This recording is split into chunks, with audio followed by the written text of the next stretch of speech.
హల్లెలూయా. ప్రభునామమునకు స్తోత్రములు కలుగునుగాక. మీ అందరికీ నా హృదయపూర్వకమైన వందనాలు. ఈ అవకాశం ఇచ్చిన కుమారుడు గిద్యోనయ్య గారికి నా హృదయపూర్వకమైన వందనాలు. ఈ మధ్యాహ్న కాల సమయంలో దేవాది దేవుడు మీ మధ్యలో నిలవబెట్టడానికి అల్పుడునైన నన్ను ఈ స్థలానికి తీసుకొచ్చినందుకే దేవునికి ఎంతగానో రుణస్థుడనై ఉండ. నీ కృప చేతనే నాకు నీ రక్షణ భాగ్యము కలిగిందని, నీ కృప చేతనే నాకు నీ రక్షణ భాగ్యము కలిగిందని పాడనా ఊపిరిలో ఉన్నంతవరకు, పాడనా ఊపిరినాలో ఉన్నంతవరకు, నా విమోచకుడవు నీవేనని రక్షణానందం నీ ద్వారా కలిగిందని, నా విమోచకుడవు నీవేనని రక్షణానందం నీ ద్వారా కలిగిందని, స్తుతి పాడుచు నిన్ను కనపరచుచు ఆరాధించెదనీ జీవించుచు, స్తుతి పాడుచు నిన్ను గణపరచుచు ఆరాధించెదనీ జీవించుచు, పునరుత్థానుడ నా యేసయ్యా మరణము గెలిచి బ్రతికించితివి నన్ను, మరణము గెలిచి బ్రతికించితివి నన్ను, స్తుతి పాడుచు నిన్నే గణపరచుచు ఆరాధించెదనీ జీవించుచు, స్తుతి పాడుచు నిన్నే గణపరచుచు ఆరాధించెదనీ జీవించుచు, పునరుద్ధానుడ నా యేసయ్యా. హల్లెలూయా. అందరూ రోజు వచ్చారా? రోజు ప్రార్థనకు వచ్చారా? మొదటి రోజు అయ్యగారు ఏం వర్తమానం చెప్పారు?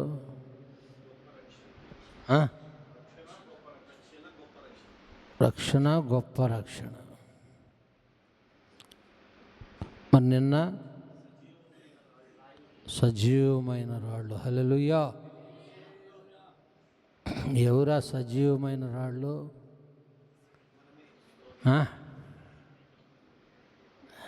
నేనంత గొప్ప సేవకుని కాదు, అంత ప్రసంగికుని కాదులే, కానీ ఏదో నాకు వచ్చింది.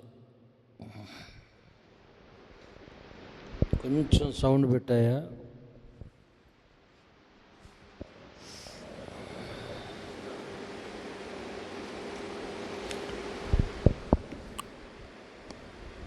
అరవై 62వ అధ్యాయం యెషయా గ్రంథం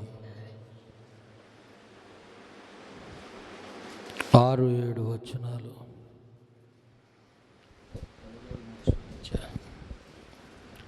కళ్ళజోడు మర్చిపోయి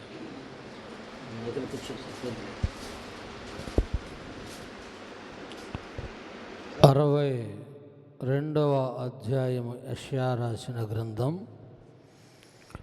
6-7 వచనాలు. యెరూషలేమా, నీ ప్రాకారముల మీద నేను కావలవారిని ఉంచి ఉన్నాను.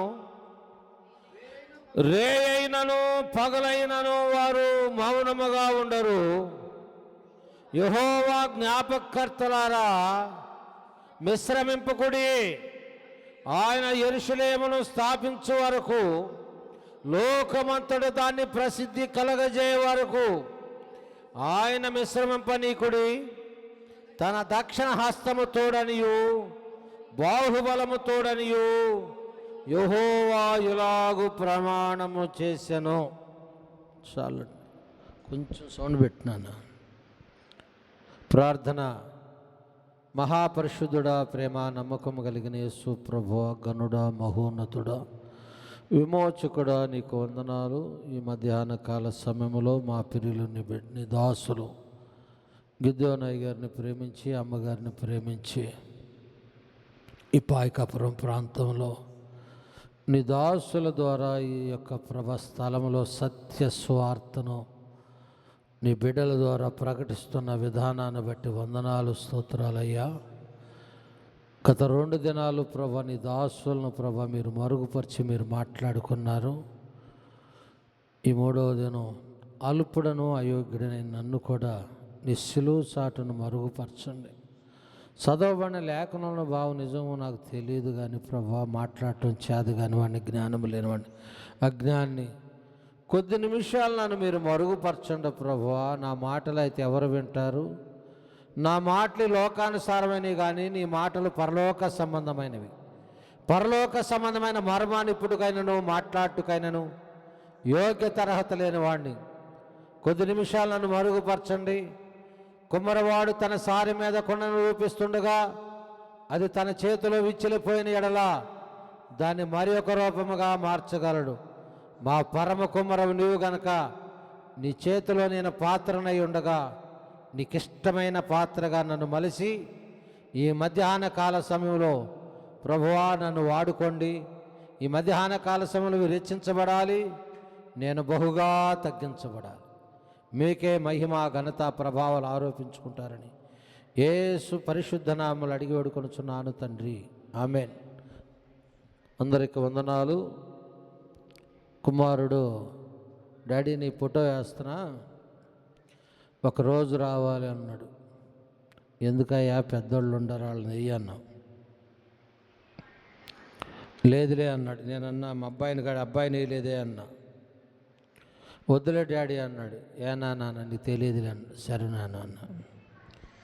ఈ విధంగా దేవుడు మీ మధ్యలో నన్ను నిలబెట్టాలనుకున్నాడేమో నాకైతే తెలియదు, కానీ నేనంత గొప్ప ప్రసంగికుడిని కాదు, కానీ ఏదో నాకు వచ్చిన మాటలు 4 మాటలు చెప్పాలని ఆశ.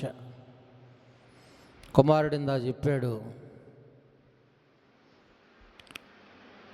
అందరికీ చక్కని భక్తి నేర్పాను కానీ ఎగిరి వెళ్ళిపోయారన్నారు. నా దగ్గర 20 మంది పిల్లలు ఉండేవాళ్ళు.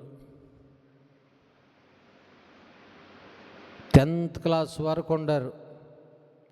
రాత్రి 12-1 గంట వరకు ప్రార్థన చేయించేవాడిని. చక్కని కళలు చెప్తూ ఉండేవాళ్ళు. అందులో ఇప్పుడు ఒక 7-8 మంది నా దగ్గర ఉన్నారు. కడమ వాళ్ళందరూ రెక్కలో చెగిరిపోయినాయి. కొంతమంది తాగుబోతులు, తిరుగుబోతులు. నమ్మకమైనోడు ఇద్దరు ఉండారు. నా కోసం ప్రాణమైన ఇత్తరాళ్ళు. వాక్యం నెరవేర్పు. ఎందుకంటే 6 లక్షల మంది పాదచారులు బయలుదేరినప్పుడు లాస్ట్లో ఉండాది ఇద్దరు. ఎవరాళ్ళు ఇద్దరు?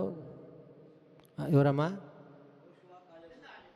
అలా ఉండాలనుకుంటున్నాం. మరి మనం ప్రార్థనకు వచ్చిన మనం ఎందుకు? ఒక ఆయనేమో హృదయానుసారుడంట. ఇప్పుడు మనం కూడా అదే విధంగా ఉండాలి. ఎంతమంది వచ్చామన్నది కాదు గొప్పతనం.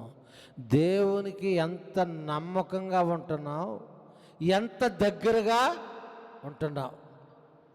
దగ్గరగా ఉంటున్నావా, దూరంగా ఉంటున్నావా? మా ఆత్మ పరిశీలన చాలా ప్రాముఖ్యమైంది. మనం దగ్గరగా ఉంటున్నామా, దూరంగా ఉంటున్నామా? పాటలు పాడినంత మాత్రాన, ప్రార్థన చేసినంత మాత్రాన ఏమి లేదు అక్కడ. ఆజ్ఞ గైకొనుటయే ప్రాముఖ్యమైన విషయం. ఆజ్ఞ గైకొనలేని ప్రార్థన ఏముంది? ఆజ్ఞ లేని ప్రార్థన ఏముంది? వాడు పరిగెత్తుకుంటూ వచ్చాడండి. ఒక యవనస్తుడు యేసు ప్రభు వారి దగ్గరికి పరిగెత్తుకుంటా వచ్చి, సద్బోధకుడా, నిత్య జీవానికి వారసుని అవటానికి నేను ఏ మంచి కార్యం చేయాలన్నాడు. నేను ఎలా సత్పురుషుడని చెప్తున్నావు? దేవుడు ఒక్కడే అని చెప్పి ఆజ్ఞలు చెప్తే వాడు అన్నాడు, నేను ఇవన్నీ చిన్నప్పటి నుంచే అనుసరిస్తున్నాను అన్నాడు. అయితే నీకు ఇంకొక కొదువు ఉంది అబ్బాయి అన్నాడు. నీకు కలిగిందంత అమ్మి పేదలకు ఇచ్చేసి నన్ను వెంబడించు అన్నాడు. వెంబడించాడా? ఎందుకనయ్యా? ఇచ్చే ఇంకా ప్రభువు కావాలని పరిగెత్తుకొచ్చాడు కదా. వాళ్ళ యవనస్తులు కూడా పరిగెత్తుకుంటూ వస్తున్నారు ప్రభు సన్నిధికి. ఎంత తొందరగా వస్తున్నాడో, కొంచెం కష్టం శ్రమ కలిగే బట్టికి దేవుని వదిలిపెట్టేసి సౌఖ్యం వరకు ఉరుగుతున్నాడు. కష్టాన్ని అనుభవించట్లే. ఇవాళ ఎలా ఉందంటే, బైబిలు ఇట్లా చేతిలో పట్టుకొని ఇటు ఒప్పుకుంటా ప్రార్థనకి. ఇదొక కాలేజీకి వెళ్ళేది ఒక నోట్స్ ఉండేది ఆ రోజుల్లో. మాకు ఒక నోట్సే, అందులోనే అన్నీ. అవసరమైతే పారేసి మళ్ళీ కొత్త నోట్స్. ఇవాళ ఇది కూడా అట్టే ఉంది యవనస్తులకి, ఇవాళ ప్రార్థనకు వచ్చేవాళ్ళకి. దీని నిలువ తెలియట్లా. వేల కొలది వెండి బంగారు నాణ్యముల కంటే నీవిచ్చిన ధర్మశాస్త్రం నాకు విలువైనది. ప్రార్థనకు వచ్చే రోజే అది ఎత్తాం. దీని మీద దుమ్ము అంతా దులుపుకొని మరలా ప్రార్థనకు వచ్చి మళ్ళీ అల్లంగా బారేస్తాం. ఆ కిటికీలోనో ఏ సెల్ఫ్లోనో పడేస్తాం. మళ్ళీ ఎప్పుడు తెస్తావు? ఏ దాంతో అవసరం లేదేక? అయ్యగారు ఇక్కడ బోధ చేస్తున్నాడు. ఇంటికెళ్ళి మీరు అలా వాక్యం అలా ఉందా లేదా అని నాడన్నా వాక్యాన్ని మరలా పరిశీలన చేశారా? ఎందుకని? అపోస్తలుడైన పౌలు బోధ చేస్తూ ఉన్నటువంటి సమయంలో ఆ దినాల్లో ఉన్నటువంటి విశ్వాసులంట ఇంటికెళ్ళి లేఖనాలు అలా ఉండయో లేవని పరిశోధించారంట. మరి మనం ఎందుకు పరిశోధించట్లా? ఒకవేళ మేము అబద్ధం చెప్పొచ్చు, లేనిది కల్పించి చెప్పొచ్చు. మరి మీరు పరిశోధించేటువంటి స్వభావం మీలో ఉందా? పరిశోధిస్తున్నావా? సజీవమైన రాళ్ల వలె ఉన్నటువంటి మనం ఎలా ఉండం? సజీవమైన రాళ్ల మధ్యలో తిరుగుతున్నటువంటి ఆ కెరూబు ఏమైంది? గర్వించి ఆకాశము నుండి పరలోకం నుండి కిందకి నెట్టివేయబడ్డాడు. కాలుచున్న రాళ్ల మధ్య, సజీవమైన రాళ్ల మధ్య ఆ తిరుగుతున్న ఆ కెరూబు కిందకి త్రొక్కివేయబడింది.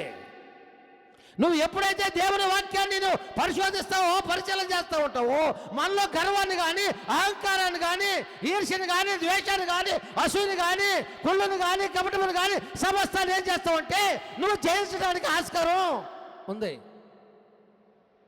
నువ్వు లేఖనాలను పరిశోధన చేయనప్పుడు వాక్యం ఎట్ట అర్థమైంది? నీకు అర్థమైందా?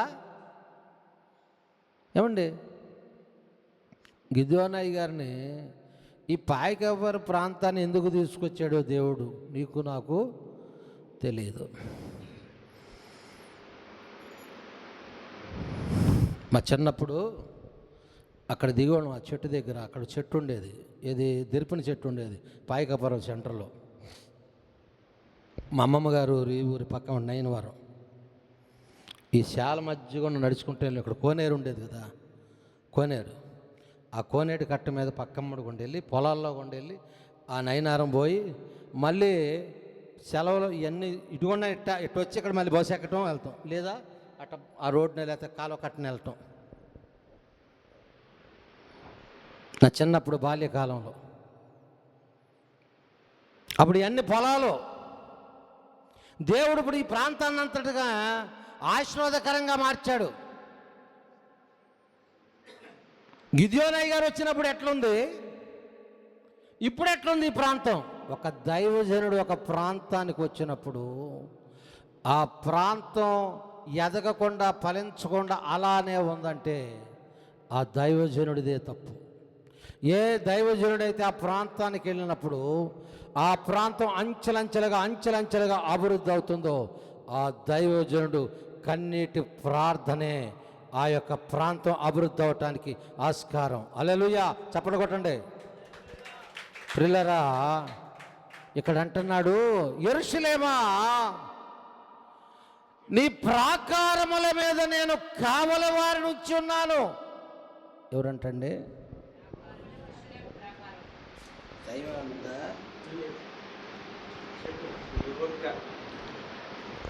యెరూషలేము ప్రాకారముల మీద కావలి వారిని నియమించాడంట.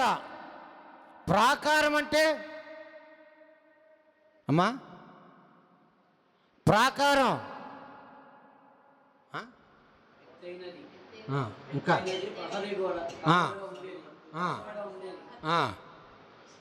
మరి యెరూషలేమని అది ప్రాకారం మీద ఎందుకు ఉంచాడంటే, మీరు పెద్ద పెద్ద కోటలు చూసారో చూడలేదో, 4 మూలల ఈ బురుజులు ఉంటాయి ఆ ప్రాకారం మీద. ఈ బురుజులకి చిన్న చిన్న కంతలు ఉంటాయి. ఈ బురుజులో నుంచి చూస్తాడు, ఈ ప్రాకారం మీద నుంచి కొన్ని కిలోమీటర్ల వరకు, 100 కిలోమీటర్ల వరకు ఏ మనిషి సంచారమైనా ఆ దాంట్లో ఉన్న మనుషుడికి కనపడిద్ది. ఎక్కడుంచాడంటే ఈ కావలి వారిని ఎత్తైన ప్రాంతం. ఎత్తు భక్తికి సాదృశ్యం. ఎత్తు ఏంటిది? భక్తికి సాదృశ్యం. ఎక్కడుంచాడు సేవకుడిని, కావలి వారిని? ప్రాకారం మీద ఉంచాడు. ఏ ప్రాకారం అయ్యేది? ప్రాయకాపురం అనే ప్రాకారం మీద గిద్యోనయ్య గారిని ఉంచాడు. ఈ ప్రాంతాన్ని సంరక్షించడానికి, ఈ ప్రాంతంలో ఉండే ప్రజలను రక్షించడానికి, రోగంలో ఉన్నటువంటి వాళ్ళని, వ్యాధుల్లో ఉన్నటువంటి వాళ్ళని, బలహీనల్ని, భక్తిహీనల్ని, మోసగాళ్ళని, అబద్ధికుల్ని, దొంగల్ని, దోసుకునే వారిని, వ్యభిచారుల్ని మార్చడం కోసం ఈ ప్రాంతానికి ఒక పేరు ఉండేది అప్పుడు, రెడ్ ఏరియా.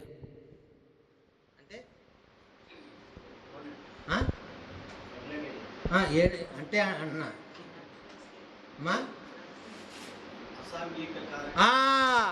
తర్వాత బాగా దొంగలు, రౌడీలు ఎక్కువ ఈ ప్రాంతం. ఫస్ట్ ఈ ఇళ్ళు కట్టినప్పుడు చాలా భయంకరంగా ఉండేది, ఇప్పుడు మారేది చాలా వరకు. అలాంటి ప్రాంతంలో ఒక దైవజనుడిని తీసుకొని వచ్చాడు. ఎందుకో తెలుసా? వారిని మార్చడం కోసం, వారి బ్రతుకుల్లో వెలుగులు నింపడానికి, వారి జీవితంలో దేవుని యొక్క సన్మార్గంలో నడిపించడానికి, వారికి ఒక మార్గాన్ని నిర్దేశించడం కోసం గిద్యోనయ్య గారిని, అమ్మగారిని ఈ ప్రాంతానికి తీసుకొచ్చాడు. హల్లెలూయా. ఈ ప్రాకారం మీద నిలవబెట్టాడు. ఈ ప్రాకారంలో ఉండి దేవుని సన్నిధిలో రే అయినను పగలైనను వారు విశ్రమింపరంట. నిద్ర లేదు, ఎప్పుడు ప్రభువా yeah yeah yeah yeah yeah yeah. మరి ఇప్పుడు అంత ప్రార్థన చేసేవాళ్ళు ఉండారో లేరో తెలియదు, కానీ మా ఇంటి పక్కేమటే ఉండి దునున్న మాది ఏలియా గారి గుడి అని. ఎక్కడెక్కడి నుంచో చోళ్ళు, రాష్ట్రం నలుమూల నుంచి వ్యాధుల్లో ఉండేవాళ్ళు, చేతతో పట్టబడిన వాళ్ళు, వ్యాధిగ్రస్తులు, బలహీనులు అక్కడే వండుకొని తినటం, అక్కడే ఉండి కన్నీరు విడుతూ ఉండేవాళ్ళు ఎప్పుడు కూడా. మొర ఈ దాసుడు కూడా, మీ అయ్యగారు కూడా ఈ ప్రాంతానికి వచ్చి, అమ్మగారు, అయ్యగారు ఈ ప్రాంతం మార్చబడాలి, అభివృద్ధి అవ్వాలి, విస్తరించబడాలి, సంఘం కట్టబడాలి అని కన్నీరు విడుస్తూ ఉంటాడు. ఇందాక కొడుకు అన్నాడు, ఎంతమంది వచ్చారో వెళ్ళిపోయారు అని. నేను వెళ్ళినప్పుడు 2001లో వెళ్ళా. 70-80 మంది వస్తున్నారు ఒక 5-6 నెలల లోపులోనే. నేను అరే ఎవడరా భోగ జరగట్లేదు అన్నది, ఎవడరా అట్టే అన్న రోజుల్లో. అరే సేవ జరగట్లేదని చెప్పారు, అది ఎవడరా అనుకున్నా. జాగ్రత్తగానండి. తర్వాత ఒకరోజు మా బామ్మర్ది వచ్చాడు, మిషక్ అయ్య గారు, అరుణనగర్ అయ్య గారు. నేను వాక్యం చదివేటప్పుడు ఒక వాక్యం నన్ను పట్టుకుంది. మొదట బహుత్వరితముగా దొరికిన స్వాస్థ్యము తుదకు దీవెన నొందకపోవును అని సొలొమోను భక్తుడు అంటాడు. ఈ వాక్యం నన్ను పట్టుకుంది. మా ఓడు తన్నా, ఎరా ఈ వాక్యం ఎట్లా వస్తుంది, ఎట్లా ఉంది? నేను వెళ్ళంగానే 70-80 మంది వచ్చారు, గుడి సాల్తలేదు, బయట కూర్చుంటున్నారు, వీళ్ళందరూ ఉంటారా అనుకున్నా. ఈలోపు మందిరం కడతాం, 1 సంవత్సరంలోనే ఆ మందిరం ప్రతిష్ట చేయటం, అక్కడికి వెళ్ళటం జరిగింది. మొత్తం వెళ్ళిపోయారు. ఒక్క మనిషి లేడు. ఒక్క మనిషి లేకపోతే కన్నీరు విడిచి ప్రార్థన చేస్తున్నా. ఒక్కడినే రమ్ము కొట్టుకోవటం, పాట పాడుకోవటం, వాక్యం చెప్పుకోవటం. ఒకరోజు ప్రార్థన చేస్తున్నా, ప్రభు అంటున్నాడు వచ్చి, ఏంటి అన్నాడు. ఏమి లేదయ్యా, ఎవరు లేరుగా, ఒక్కడనే కదా. ఏంటి ఒక్కడవా? అటు చూడు అన్నాడు. మందిరము నిండా దేవదూతలు కూర్చొని ఉండారు, గొర్రెలు మందిరము నిండా ఉండి. ప్రభు అన్నాడు నాతో, 10,000 మందిలో నువ్వు ఉంటే ఏ విధంగా ప్రసంగం చేస్తావో ఆ విధంగా చేయి. నీ మాటల కోసం పరలోకము నుండి దేవదూతలు దిగొచ్చి మందిరంలో ఉండారు. ఉత్సాహంతో పాటలు పాడు, ఉత్సాహంతో దేవుని యొక్క వాక్యాన్ని ప్రకటన చేయి. ఇదిగో ఈ గోడలో ఉండ రాళ్ళు రేపు నీ తరపున సాక్ష్యం చెప్తే, ఈ యొక్క వాసాలు సాక్ష్యం చెప్తే, ఈ రేకులు సాక్ష్యం చెప్తే నువ్వు అధైర్యపడబాకు. ఇదిగో నేను ఎక్కడే కూర్చున్నా అన్నాడు. ఆ గుమ్మలో కుర్చీ వేసుకొని కూర్చున్నాడు ఆయన. నాకు నిదానంగా మాట్లాడుతాను రాదు, కానీ గట్టిగా మాట్లాడతాను. పాట కూడా గట్టిగానే పాడేవాడిని. ఆ దేవుడిచ్చిన ఆ యొక్క బలం నన్ను ఎక్కడికి తీసుకెళ్ళిందంటే చెప్పడానికి వీలు లేదు. ఇక సిద్ధపడలా, దేవుడు మనుషులు రావట్లేదని బాధపడలా. క్రమముగా ఆయనే తీసుకొచ్చాడు. ఒక దర్శనం చూస్తున్నా. నీరు ఒక నది ప్రవహిస్తూ ఉంది, కింద ఒక ఎత్తైన ప్రాంతం ఉంది, గట్టు. నేను ఆ గట్టు మీద నిలబడ్డా. ఆ గట్టుకి సగం వరకే వచ్చిన నీళ్లు. ఒక ఆయన అన్నాడు, అయ్యా ఇక్కడికి ఎక్కట్లేదు నీళ్ళు అన్నాడు. ఏయ్ ఇట్లా అన్నా. దీన్ని నదిని ఎప్పుడైతే నేను కేకేసానో ఆ నది పైకెక్కుతుంది. ఇక పైకెక్కుతాయా నీళ్ళు? పల్లాని గురుగుతాయి, పైకెక్కుతాయా? మరి పైకి వస్తుంది. మా గురువు గారికి వెళ్ళి చెప్పాను, నానా ఇట్టటి సంగతి అని. ఆయన అన్నాడు, యెహోవా చేతిలో రాజు హృదయం నీటి కాలువల వలె ఉన్నది, ఆయన తన చిత్త వృత్తి చొప్పున దాన్ని త్రిప్పును. ఎవరు త్రిప్పేది? ఎవరి చేతిలో ఉంది? యెహోవా చేతిలో రాజు హృదయం నీటి కాలువలే ఉంది. మన హృదయం ఎలా ఉండాలి?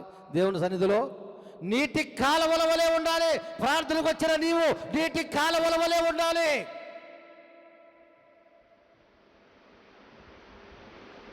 నీటి కాలువల వలె లేకపోయినప్పుడు ప్రయోజనం ఏముంది? నీ ద్వారా ఏమి రావాలి? ఆశీర్వాదం రావాలి. సంఘానికి ఆశీర్వాదంగా ఉండాలి. సంఘానికి వచ్చిన మన ద్వారా నలుగురు మనుషులు వెళ్ళిపోయేటట్టు ఉండకూడదు, కానీ మన ద్వారా నలుగురు మనుషులు సంఘంలోకి వచ్చేటట్టు ఉండాలి. మన సాక్ష్యం ఎలా ఉండాలంటే సమరయ స్త్రీ సాక్ష్యం లాగా ఉండాలి. ఒక్క సమరయ స్త్రీ ఒక సమరయ ప్రాంతాన్నే మార్చివేసింది. ప్రార్థనకు వచ్చిన నీవు ఒక సమరయ స్త్రీ వలేను, ఒక రూతు వలేను, ఒక సారేపతి అదోరాలు వలేను, రాహాబని వేశ్యవలేను మన సాక్ష్యం ఉండాలి. ఆ సాక్ష్యం లేనప్పుడు ప్రయోజనం ఏముంది? అమ్మ పలానా ప్రార్థన, హో దాని మొఖం చూడగా భలే చెప్పావులే, భలే ప్రార్థన. ఇది కాదు రావాల్సింది నీ సాక్ష్యం. ఏం రావాలి? ఏమన్నాడు? అయ్యా నీ దగ్గర తోడటానికి కడవ లేదు, తాడు లేదు, ఎట్ట తోడతావు? అల్లిశాడమ్మా నా అందాల రాజు, సొలిశాడమ్మా నా బంగారు యేసు. అల్లిశాడమ్మా నా అందాల రాజు, సొలిశాడమ్మా నా బంగారు యేసు. మధ్యాహ్నం ఎండలోన మంచినీళ్ళ బావికాడ మహారాజు యేసయ్య మౌనంగా కూర్చుంటే సమరయ్య రాలేం సంకనా కొండ పెట్టుకొచ్చినాదమ్మ వచ్చినాదమ్మా. దాహాన యేసయ్య దాపున కూర్చుండి అడిగినాడమ్మ నీళ్ళు అడిగినాడమ్మా. శాదంగా తాడు లేదు, తోడంగా కడవలేదు, వినాదమ్మ త్రోసి పుచ్చినాదమ్మా. కొండారి కొండారి మన యేసుడు, మన బంగారు కొండారి మన యేసుడు, బంగారి కొండారి మన యేసుడు, మన బంగారు కొండారి మన యేసుడు. అలిశాడమ్మా నా అందాల రాజు, సొలిశాడమ్మా నా బంగారు యేసు.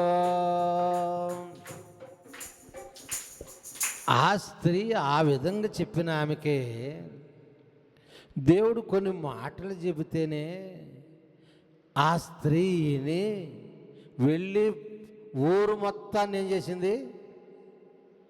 మార్చేసిందే. ఇదిగో నేను చేసినవన్నీ, నాతో చెప్పినవన్నీ చూశాను, రండి. ప్రకటిస్తున్నావా? ప్రకటిస్తున్నారా? ఎంతమంది ప్రకటించారు? అందులో ఒక ఇద్దరన్న వచ్చారా? గొర్రె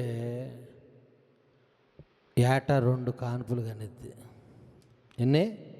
2 కానుపులు కనిద్ది. సంఘమే సంఘాన్ని విస్తరింపజేయాలి. చెబుతాము మేము వాక్యాన్ని, దాన్ని పాటించాల్సిన బాధ్యత ఎవరిదా అంటే సంఘానిదే.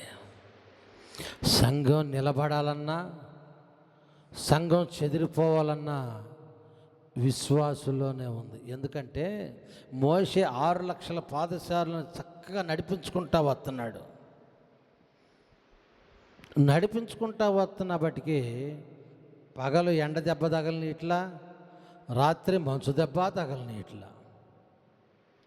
ఆ యొక్క ఎర్ర సముద్రం దగ్గరికి వచ్చేపటికి దేవుడు అనుకున్నాడు, నా దాసుడైనటువంటి మోషే పక్షాన వీళ్ళు ఎలా ఉంటారో చూడాలి, ఎంత విశ్వాసంగా ఉంటారో చూడాలి, వీళ్ళ నిరీక్షణ చూడాలి, వీళ్ళ ఓర్పు చూడాలి, వీళ్ళ సహనం చూడాలి, వీళ్ళ భక్తి కెపాసిటీ నేను చూడాలి. రేపాడు ఎవరిని?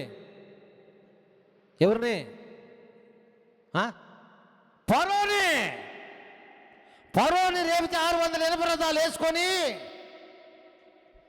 సైన్యాన్ని వేసుకొని వస్తున్నాడు.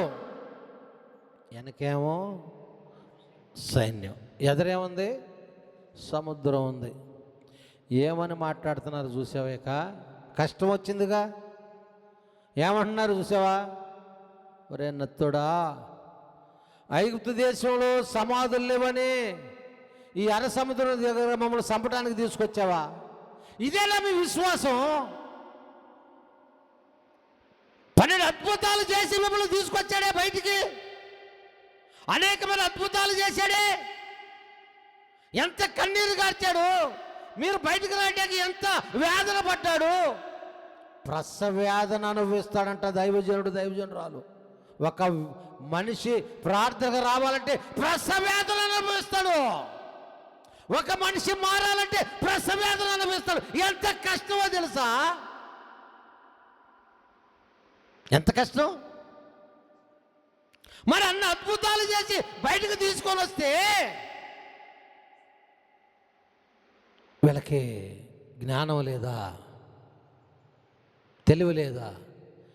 ఐగుప్తులో అన్ని అద్భుతాలు చేసిన దేవుడు ఈ ఎర్ర సముద్రాన్ని పాయలు చేయలేడన్న విశ్వాసం లేదా?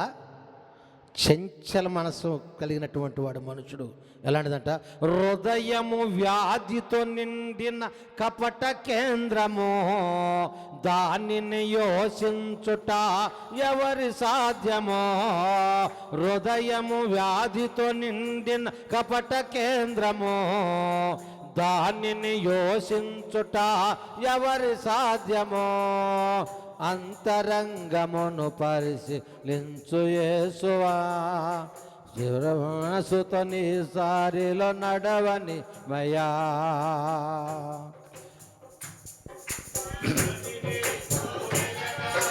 మలచుకోవయా నలుచుకోవయా మనసున్న మంచి దేవా, నీ మనసును నాకిచ్చావా. ఎట్లా హృదయం ఎట్లాంటిదంట? వ్యాధితో నిండిన కపట కేంద్రం. వీళ్ళ ఆలోచన తెలుసుకుందామని దేవుడు చిన్న శ్రమ పెట్టాడు. చిన్న శ్రమ పెడితే వీళ్ళు నిలవలేకపోయారు.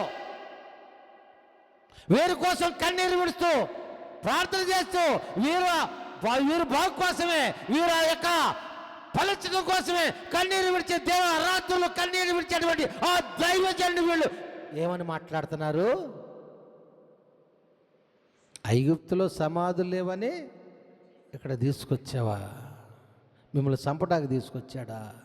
చంపేవాడైతే అక్కడే చంపించేవాడుగా. మీరు ఐగుప్తుకు ఇబ్బంది కొలుములో నలిగిపోతున్నటువంటి సమయంలో అక్కడే వదిలిపెట్టేవాడు. మీకు ఒక స్థిరమైన నివాసాన్ని ఏర్పరచాలి, మీ జీవితంలో ఒక వెలుగు నింపాలి, మిమ్మల్ని ఆశీర్వాదకరమైన జీవితంలో నడిపించాలని ఆశ కలిగి ఆ దైవజనుడు తీసుకొని వస్తుంటే,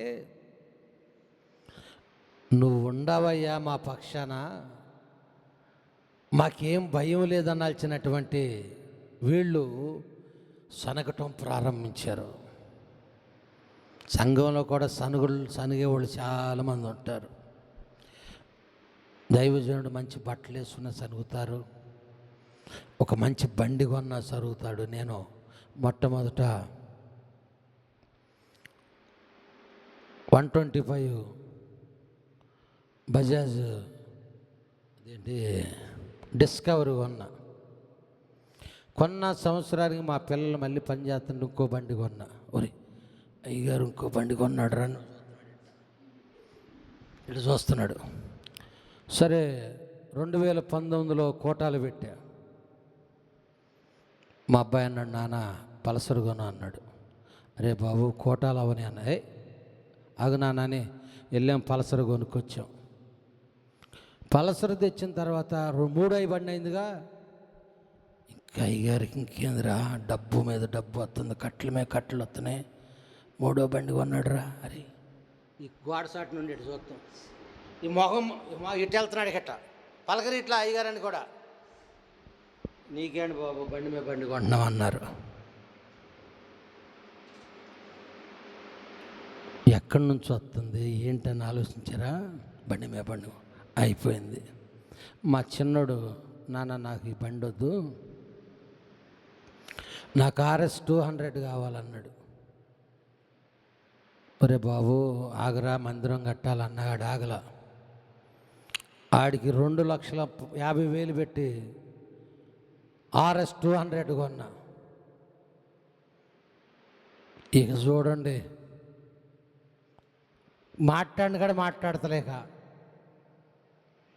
మాట్లాడతలా. ఆ బండి 2 సంవత్సరాల క్రితం పోయింది. ఎన్నికలు జరిగినాయి కదా మొన్న, 4లోనా 22లోనా 23లోనా 23 ఎన్నికలప్పుడు ఆ బండి ఎత్తుకెళ్ళిపోయారు. మా ఓడికి అది అంటే మహాప్రేమ. ఎదర టైర్ ఎట్లా లేపుతాడు, వెనకాల టైర్ ఎట్లా లేపుతాడు. ఆడు ఉండదు అంతే. ఎంత ఉంటాడు ఇద్దరు, ఒక కొడుకు కూతురాడికి. ఎదర టైర్ ఎట్లా లేపుతాడు, వెనక టైర్ ఎట్లా లేపుతాడు. ఆ బండిని 250 కేజీలు ఉండిద్ది బరువు. అది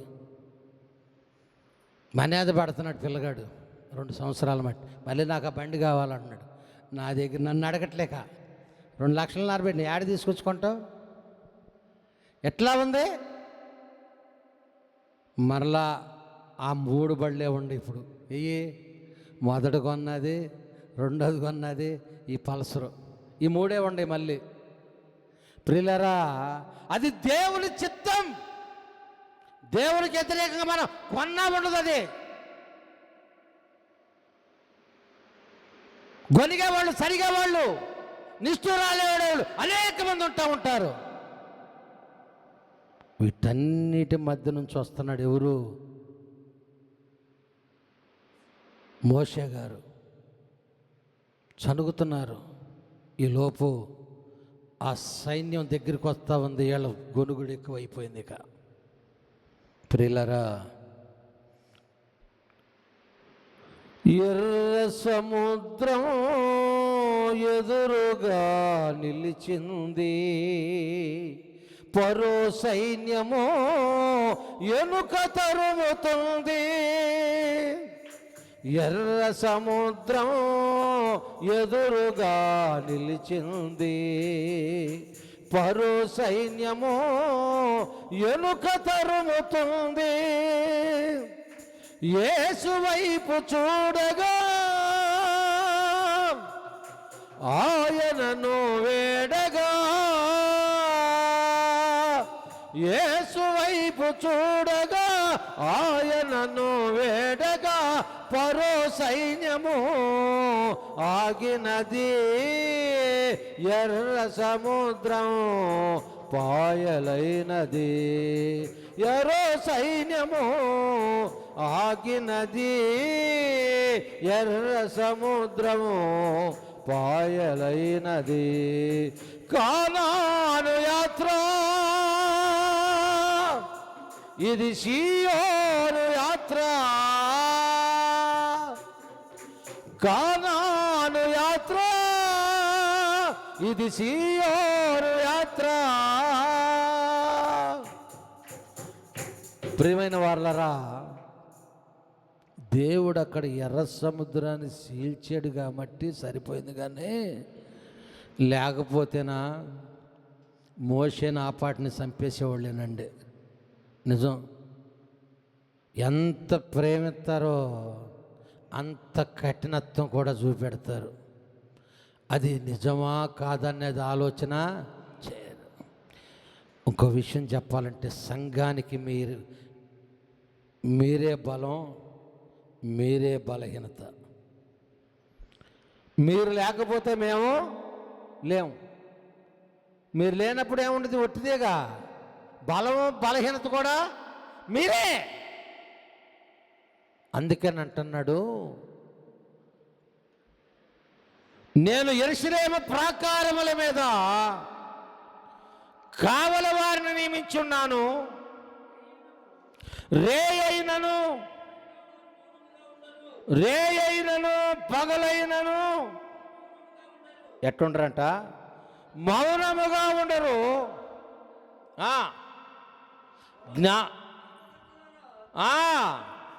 మిశ్రమింపకుని. ఎప్పుడు వరకు అంటండి? యెరూషలేమంటే పరమ యెరూషలేమును స్థాపించే వరకు కూడా, మీరు పరలోక రాజ్యానికి చేరే వరకు కూడా మీ కొరకు మీ పక్షాన విజ్ఞాపన చేసేవాడుగా ఉంటాడు దైవజనుడు. హల్లెలూయా. నా ఎంక చూడండి అమ్మా, మీరు అటు ఇటు చూడొద్దు, నా వైపు చూడండి. దేవుని వాక్యం మీదే మీ దృష్టి ఉంచండి. అది రెండో వైపు మీ మనసు. కానీ ఎందుకంటే ప్రజెంట్గా ఇక్కడే ఉండం మనమందరం. కానీ మీలో ఏం లేదు, ఏం లేదు.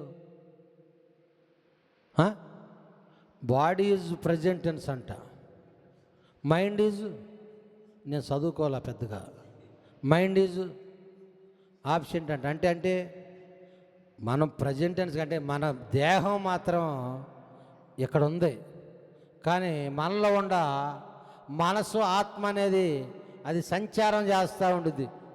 ఇంటికాడ పిల్లలు తల్లి అంట పనికి వెళ్తా కొడుకుతో చెప్తున్నారు, రే ఉట్టి మీద సున్నుండలు పెట్టా, ఒకవేళ నువ్వు మంచం వేసుకొని ఎక్కి వాటిని తీసుకుంటావేమో అంటే ఏమేమి చెప్పేసేస్తుంది, ఇదిగో మంచం ఎట్టి వేసుకో ఎక్కి వాటిని తీసుకొని తినని. ఎట్టా మంచం వేసుకొని అక్కడ ఎక్కి దాన్ని తినేవు అంటుందంట. అంటే మనమే ముందే చెప్తుంది. ఏమండి తాతగారు ఒకటి చెప్తా ఉండేవాడు, ఏలియయ్య గారు, ఏం లేదయ్యా ఒకటి చెప్తా ఉండేవాడు. ఏమన్నాడంటే, ఇద్దరు వ్యక్తులు మాట్లాడుకుంటా ఉన్నారంట. అరే రోజు చేపలు పట్టుకొస్తున్నావు, అరే నా అక్కడికి వచ్చినరా అన్నాడంట. అరే రేపు వెళ్తున్నా నేను, గుంట చూసే మంచి గుంట చూసారా, ఏమా ఉండే చేపలు దగ్గర ఒక 20 కేజీల దాకా అవ్వచ్చురా, మట్ట గుడిచలు కానీ కొరమేళ్ళు కానీ అన్నీ అన్నాడంట. అరే రేపు ఆదివారం రా, ఆదివారం నాడు నేను ప్రార్థనకి వెళ్ళాలిరా అన్నాడంట. ఏమరా బాబు నాకు తెలియదు, నేను రేపు వెళ్తున్నాను అన్నాడు. వెళ్ళాడు. ఈ మందిరంలోకి వెళ్ళినాడు.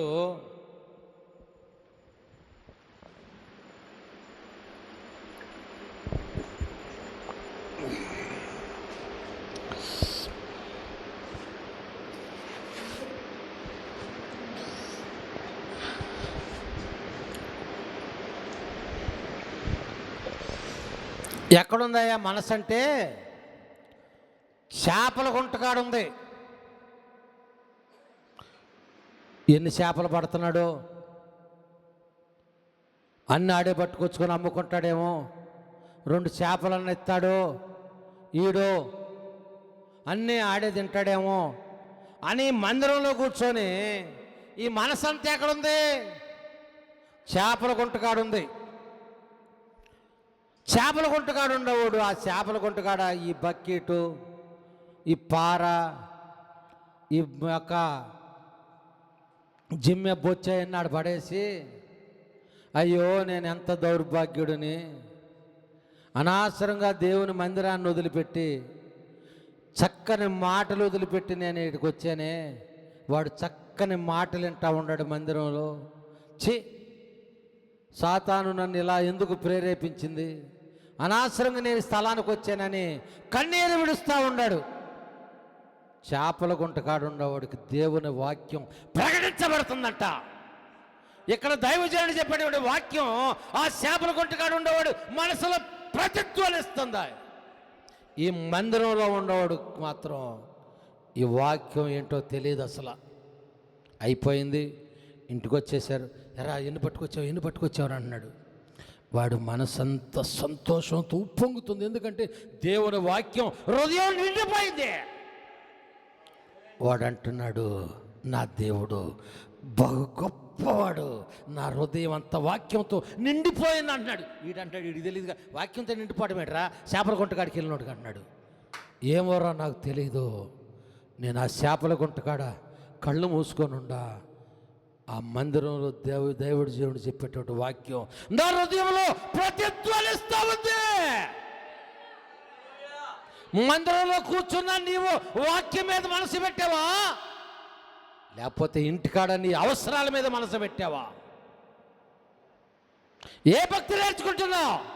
అదే చెప్పోడు చాలా శాటోలు వేసేవాడు మా తాతగారు, తెలుసా ఏలియయ్య గారు. ఈ ప్రాంతం అంతా తిరిగాడు ఆయన ప్రవక్త అంటారు ఏలియయ్య గారిని. సంసోనయ్య గారు గురువు, మా గురువు వాళ్ళు గురువు. ఏమండి ఎలాంటి అద్భుతం, ప్రార్థనకు వస్తున్నావు నాకు తెలీదు, కావలి వారిని ఎందుకు నియమించాడయ్యా అంటే మిమ్మల్ని అభివృద్ధి పరచడం కోసం, మీ జీవితంలో గొప్ప వెలుగు నింపడం కోసం, మీ కుటుంబాలను సంరక్షించడానికి, మీ కుటుంబాల్లో ఉండేటువంటి వ్యాధులను తొలగించడానికి, మీ కుటుంబాల్లో ఉండే బాధల్లో నుంచి, అప్పుల బాధల్లో నుంచి, కోర్టు సమస్యల్లో నుంచి, కుటుంబ సమస్యల్లో నుంచి, వ్యాధుల్లో నుంచి, కన్నిటిలో నుంచి, ఉపద్రవాల్లో నుంచి మిమ్మల్ని విడిపించడం కోసం దేవుడు తన దాసుల్ని కావలి వారిగా నియమించాడు. 22వ అధ్యాయం యెషయా గ్రంథం, 21వ అధ్యాయం యెషయా గ్రంథం 11వ వచనం. కావలివాడా, రాత్రి ఎంత వేళైనది, రాత్రి ఎంత వేళైనది, ఎట్లా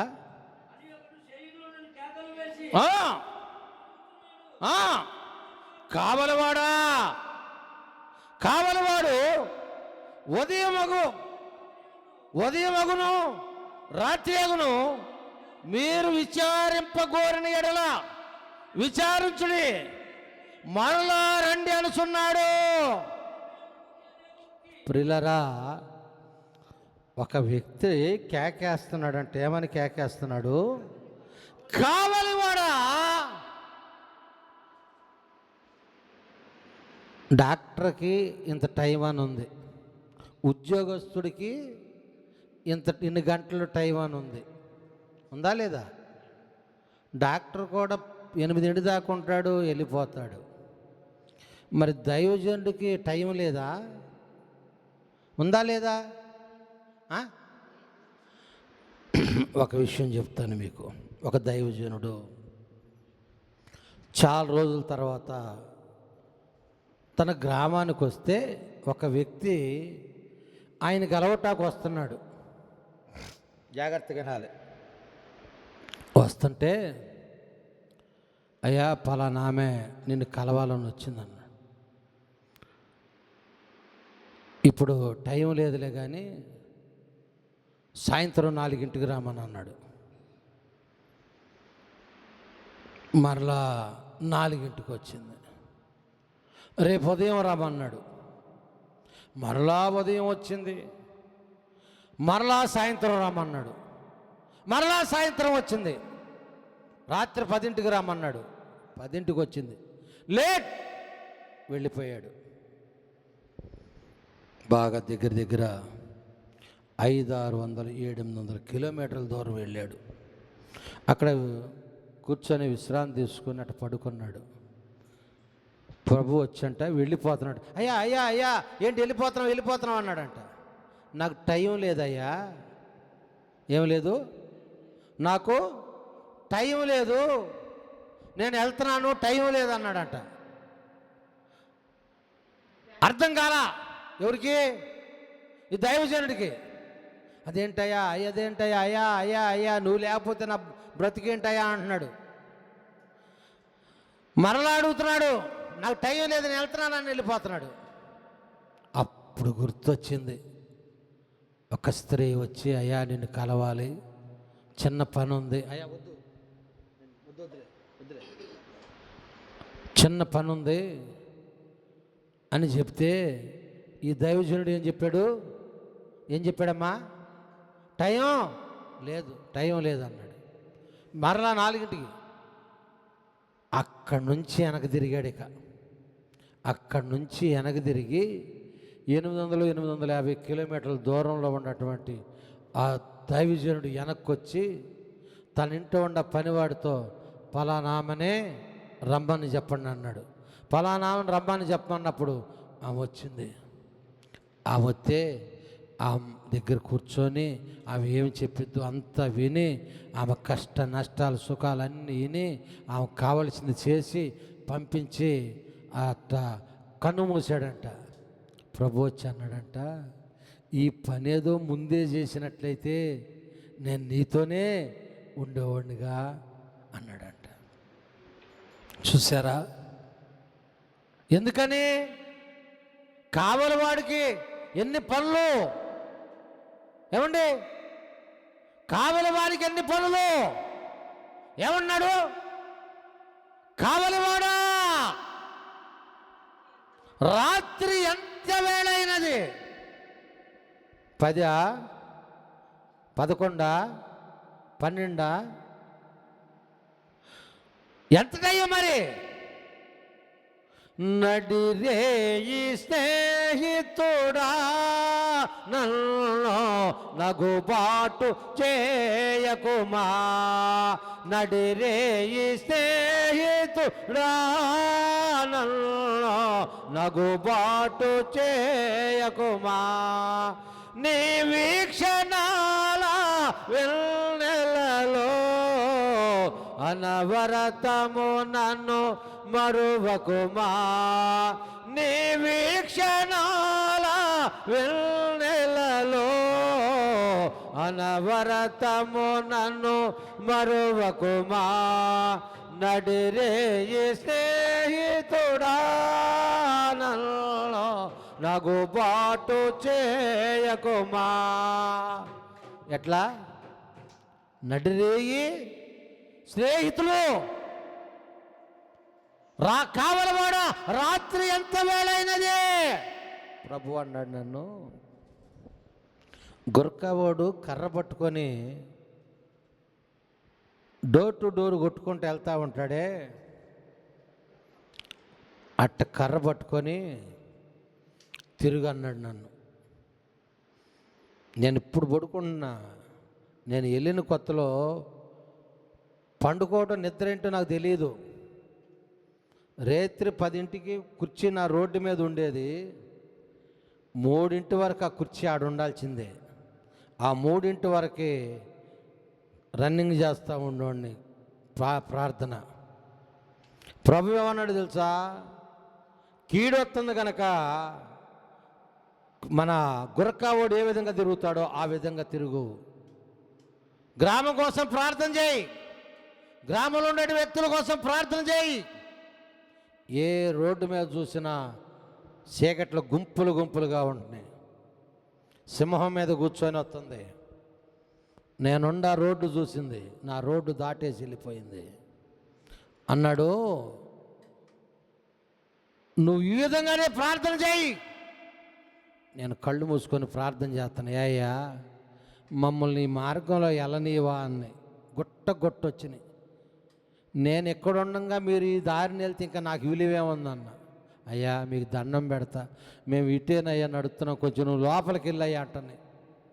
ఎట్లా? లోపలికి వెళ్ళయ్యా అంటని. లోపలికి వెళ్ళట్లా నేను, ఇంకో మార్గాన్ని చూస్తున్నాయి.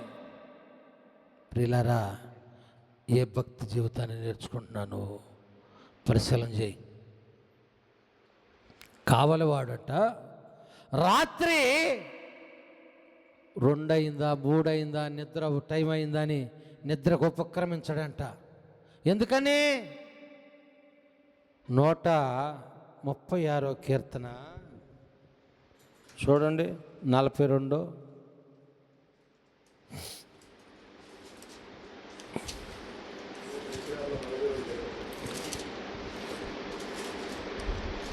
నూట 30వ కీర్తన 5వ వచనం కాడ నుంచి,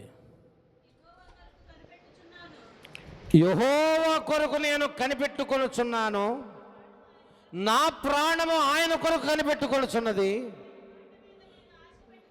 ఆయన మాట మీద నేను ఆశ పెట్టుకొని ఉన్నాను. కావలివారు ఉదయం కొరకు కనిపెట్టుకొనుట కంటే ఎక్కువగా నా ప్రాణం ప్రభువు కొరకు కనిపెట్టుకొనుచున్నది.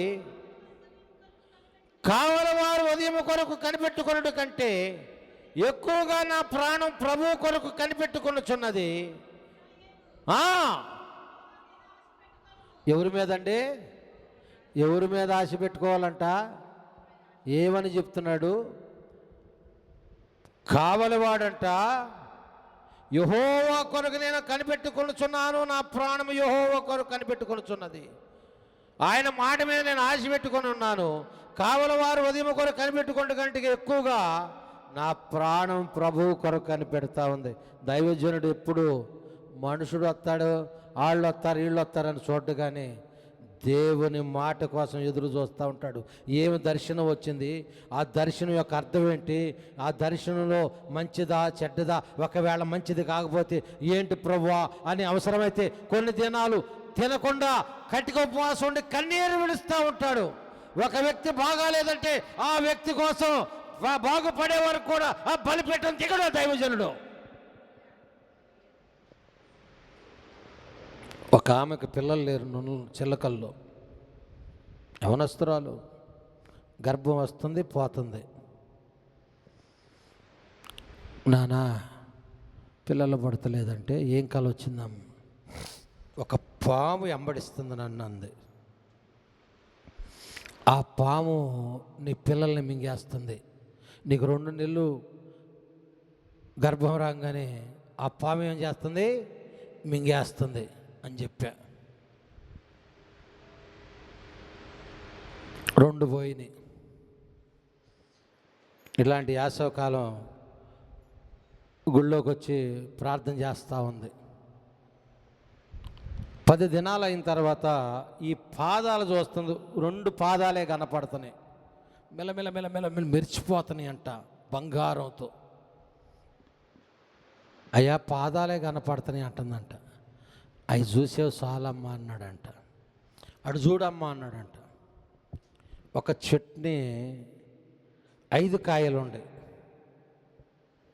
2 కాయలు కుళ్ళిపోయి ఉండే, ఒకటేమో పండిపోయి ఉంది, ఒకటేమో ముడుసుకుపోయి ఉంది, ఒకటి మామూలుగా ఉంది. ఇందులో 2 కాయలు బాగుంటాయి, 3 పోయినాయి.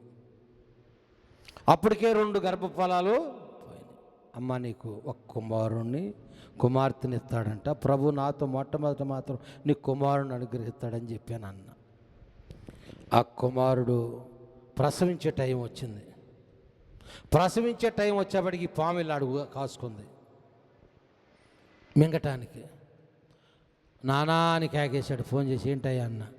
కనలేకపోతుంది నాన్న, పిల్లగాడు ప్రసవించింది ఎట్టగొట్ట, ఆ పిల్లగాడు బాగాలేదు, ఆ పిల్లగాడు దేంట్లో పెడతారు, అది ఆ బాక్సులో పెట్టాలంటున్నారు నాన్న,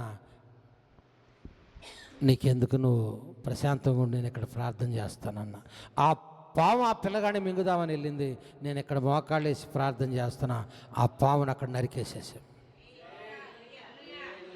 అయిపోయింది. దీనికంటే ముందు భయంకరమైన విషయం ఏంటంటే, ఈ 2వసారి మళ్ళీ గర్భం వచ్చింది కదా, 8 నెలలు 9వ నెల వచ్చే టయానికి గురకవాతం వచ్చేసింది ఈ అమ్మాయికి. లోపల ఉండ శిశువు చచ్చిపోయింది. ముందన్నారు అసలు పిల్లో బల్లో అన్నారు, అసలు చచ్చిపోయింది. ఆ పిల్ల పిచ్చి పిచ్చిగా చేస్తుంది. ఖమ్మం హాస్పిటల్కి తీసుకెళ్ళారు. 4ంటికి ఫోన్ చేశాడు, నానా అని గావురు నేర్చాడు. ఏంటయ్యా అన్న, పెద్ద ప్రాణానికి చిన్న ప్రాణానికి కూడా ముప్పే అని అంటున్నారు నాన్న, ఎవరో ఒకళ్ళు అంటున్నారు, నాకేం అర్థం కావట్లేదని గావురు నేర్చాడు. నువ్వు ఏడవబాకు నాన్న, అక్కడ ఎవరు ఉండారన్న, మా అమ్మ మా చిన్నమ్మ వాళ్ళు ఉండారు. ఆ స్థలంలోనే మోకరించండి, అక్కడే మోకరించండి ఆ పిల్ల చుట్టూ.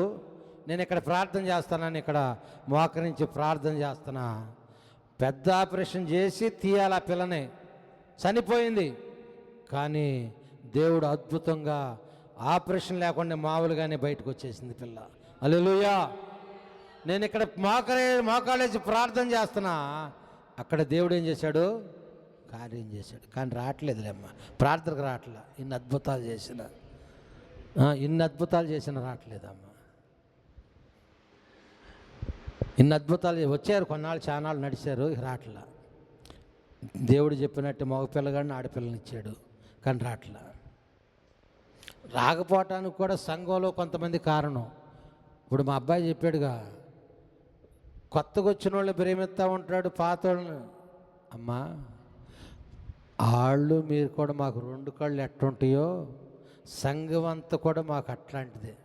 కొత్తగా వచ్చారు, కొంచెం కొత్తగా వచ్చారు కనుక 4 మాటలు చెప్తే స్థిరపడతారని వాళ్ళకి దేవుని మాటలు చెప్తూ ఉంటారు. మీరు విన్నారు కదా, మీకు స్థిరపరచబడ్డారు, వీళ్ళు కూడా స్థిరపరచబడాలని కొన్ని మాటలు చెప్తూ ఉంటాడు. కానీ మనం దాన్ని అపార్థం చేసుకుంటే, నా దగ్గరికి వస్తా ఏమ్మా నేను ఎట్ట బతుకుతున్నా ఎట్ట ఏముంది అయ్యారు రాగానే రాగానే పిలుస్తున్నావు, అన్నం పెడుతున్నావు, పెట్టేసి అన్నం పెడుతున్నావు, కమ్మగా మంచినీళ్ళు ఇస్తున్నావు, డ్రింక్ ఇస్తున్నావు, అది ఇస్తున్నావు, ఇంకా నీకు ఎలా లేదని మేము అనుకుంటాం అన్నారు. చూసారా, అన్నం పెట్టడం కూడా తప్పేనా అనిపించింది. కానీ ఏనాడు కూడా నా ఇంటికి విశ్వాసి కనుక వస్తే భోజనం చేయకుండా వెళ్ళరు, టీ తాగకుండా వెళ్ళరు. ప్రేమిస్తాను అట్టనే, వాళ్ళు వచ్చినా రాకపోయినా, ఇచ్చినా ఈగిపోయినా ప్రేమిస్తూ ఉంటారు. అదే దైవజనుడి యొక్క లక్షణం. కావలవాడంట రే అయినా పగలైనా విశ్రమింపడంట. ఎందుకని? కావలవాడు ఉదయం కొరకు కనిపెడతా ఉంటాడంట, కానీ నా దేవుని కొరకు నేను ఎక్కువగా అంటాడు. పగటి ఎండకును రాత్రి మంచుకును నా కన్నులు క్షీణించిన నిద్ర నా కన్నులకు దూరం అయిపోయింది. యాకోబు అంటున్నాడు. దైవజనుడి స్థితి కూడా అదే. ఎట్టా? పగటి ఎండకును రాత్రి మంచుకును. ఎప్పుడు ఎక్కడరా కేరా పడ్రా సైగారిదంటే ఏకాంతంలో ఉంటాడు పలాని చెట్టు కింద. నా కేర పడ్రాస్ అన్నం లేదు, ఒక పూట వాళ్ళ అన్నం తింటే మరలా వారం రోజుల వరకు అన్నం ఎట్టుండిద్దో తెలియదు. ఎవరన్నా రోజుకు ఒక డబ్బా బియ్యం తీసుకొచ్చేవాళ్ళు. దేవుడు చూసారా, సారేపతి సారేపతి ఏలియాకి ఏ విధంగా అయితే కాకోలంతో రొట్టె పంపించాడు, ఏనాటి ఆహారం ఆనాటు, అలానే ఒక డబ్బా బియ్యం తీసుకొచ్చేవాళ్ళు నా దగ్గరికి. ఆ డబ్బా బియ్యంలో 3 గుప్పులు తీసి ఆ ఉండాయి, పిల్లలేమో అన్నం అయితేనే తినేవాళ్ళు. అమ్మ నాకు ఆ గుప్పుడు తీసి ఏపి జావుగాయ అనేవాడిని. ఆ ఉండాది పిల్లలకి కొంచెం వండి పెడితే వాళ్ళు తినేవాళ్ళు, ఆ జావే తినేవాడిని నేను. ఉపవాసాలయ్య గారు ఎప్పుడు చూసినా ఉపవాసమే. ఆ ఏకాంతంలో తాటికాయల టైంలో తాటికాయలు పెడితే వాటిని తిని బతికా నేను. కన్నీరు విడిచా, మామూలుగా కాదు. ఆ కన్నీటిలో ఒక పాట రాశా. నా దేవా నా దేవా నన్నేల విడనాడి నావో, నన్నేల విడనాడి నావో, నన్నేల విడనాడి నావో, నన్నేల విడనాడి నావో, నన్నేల విడనాడి నావో, నా దేవ నా దేవ నన్నేల విడనాడి నావో. పగలను నేను మొరపెట్టుచున్నాను, రాత్రులు నేను మౌనముగాలేను. పగలను నేను మొరపెట్టుచున్నాను, రాత్రులు నేను మౌనముగాలేను. నా భారము నుండి నన్ను విడిపించవా, నా భారము నుండి నన్ను విడిపించవా, నా మొర వినవా, నన్నాదు కొనవా, నన్నేల విడనాడి నావో, నన్నేల విడనాడి నావో, నన్నేల విడనాడి నావో, నన్నేల విడనాడి నావో. నా దేవ నా దేవ నన్నేల విడనాడి నావో. ఆ కన్నీటిలో ఆ ప్రార్థనలోనే ఈ పాట రాశా. 4 శరణాలు రాశా. ఒక శరణాన్ని మించి ఒక శరణం. కన్నీరు వస్తూ ఉండిద్ది పాడితే. 10 సంవత్సరాలు నా జీవితం అట్ట జాగింది. ₹1 కోసం ఒక ఇంటికి వెళ్ళే పని నుండి ₹1 కావాలి సంవత్సరమే. అమ్మ ₹1 రా అన్న. విశ్వాస ఇంటికి వెళ్ళి, అమ్మో ₹1 లేవయ్య గారు అమ్మ ఒక్క రూపాయిరా లేవు అయ్యగారు. నాకే సిగ్గేసి బలిపీఠం ఎక్కా. ప్రభువా, నేను ఎంత అవిధేయుడినయ్యా, నా బలము నా ఘనమైన నీవు ఉండగా నేను ఒకటి తట్టు చూసా, మనుషుడు తట్టు చూశానని గౌరుని కన్నీరు విడిచాను బలిపీఠం మీద ఉండి. నేను ప్రార్థన చేస్తూ ఉండగానే బయట పోస్ట్ మీద బెల్లు కొడుతున్నాడు పోస్ట్ అని. నేను రూపాయి అడిగా, నా దేవుడు 360 రూపాయలు ఇచ్చాడు. నేను రూపాయి అడిగా 360 రూపాయలు. 360 రూపాయలు అంటే 36,000 రూపాయలతో సమానం ఇవ్వాలా?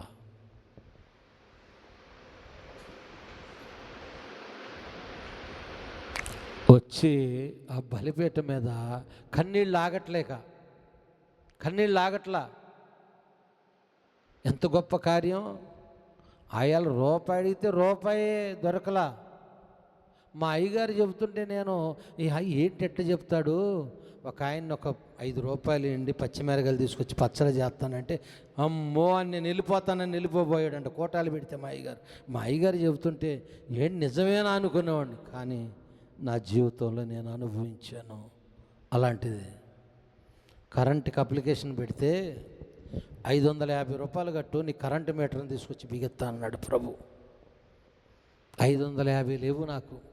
ఒక మనిషిని అడిగితే 550 ఇస్తే 550 తీసుకెళ్ళి మా అయ్యగారికి కట్టొచ్చాను, తీసుకొచ్చి మీటర్ బిగించాడు దేవుడు. ఎంత గొప్ప కార్యం! ఏమ్మా ఏమన్నాడు 130వ కీర్తనలు ఏమంటున్నాడు?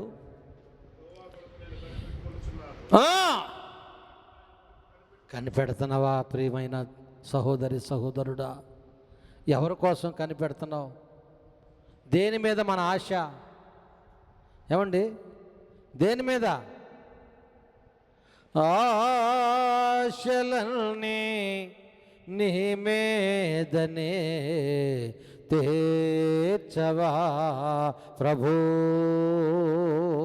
నా ఆశలన్నీ నీ మీదనే తీర్చవా ప్రభు, నిరీక్షణ కలిగి ఎదురు చూచుచుంటిని, నిరీక్షణ కలిగి ఎదురు చూచుచుంటిని, చెదరిన మనసు నలిగిన హృదయం ఎండిన ఎముకనై నేలుంటిని, ఆశలన్నీ నీ మీదనే తీర్చవా ప్రభు. పెదనందిపాడు అయ్యగారు దగ్గర ప్రభు ఏం చెప్పాడంటయ్యా, ఫలానా ఆయన దగ్గరికి వెళ్ళి నేను చెప్తున్నానని చెప్పు, వచ్చి మారు మనసు పొందమని చెప్పయ్యా, అతని కీడు రాబోతుంది, వ్యాధిగ్రస్తుడు అవ్వబోతున్నాడు, చెప్పిరా అన్నాడట. అయ్యా నేను వెళ్తే నువ్వు వెళ్ళు, నీకెందుకు అన్నాడు. వెళ్ళి అయ్యా మరి నీకేదో కీడు రాబోతుందంట, ప్రభు చెప్పాడయ్యా, ప్రభు దగ్గరికి అంటూ వచ్చి మారు మనసు పొందయ్యా అన్నాడట. ఏంటయ్య గారు, ఎటు నుంచి వస్తుంది అయ్యారు? ఈ బాడీ ఏంటో తెలుసా? ఏది ఈ బాడీ ఏంటో తెలుసా? ఈ లెక్క చూసావా? ఐరన్ స్టీల్ బాడీ ఇది. ఏ బాడీ? Iron steel body. దీనికి ఎటు నుంచి వస్తున్నాయి గారు?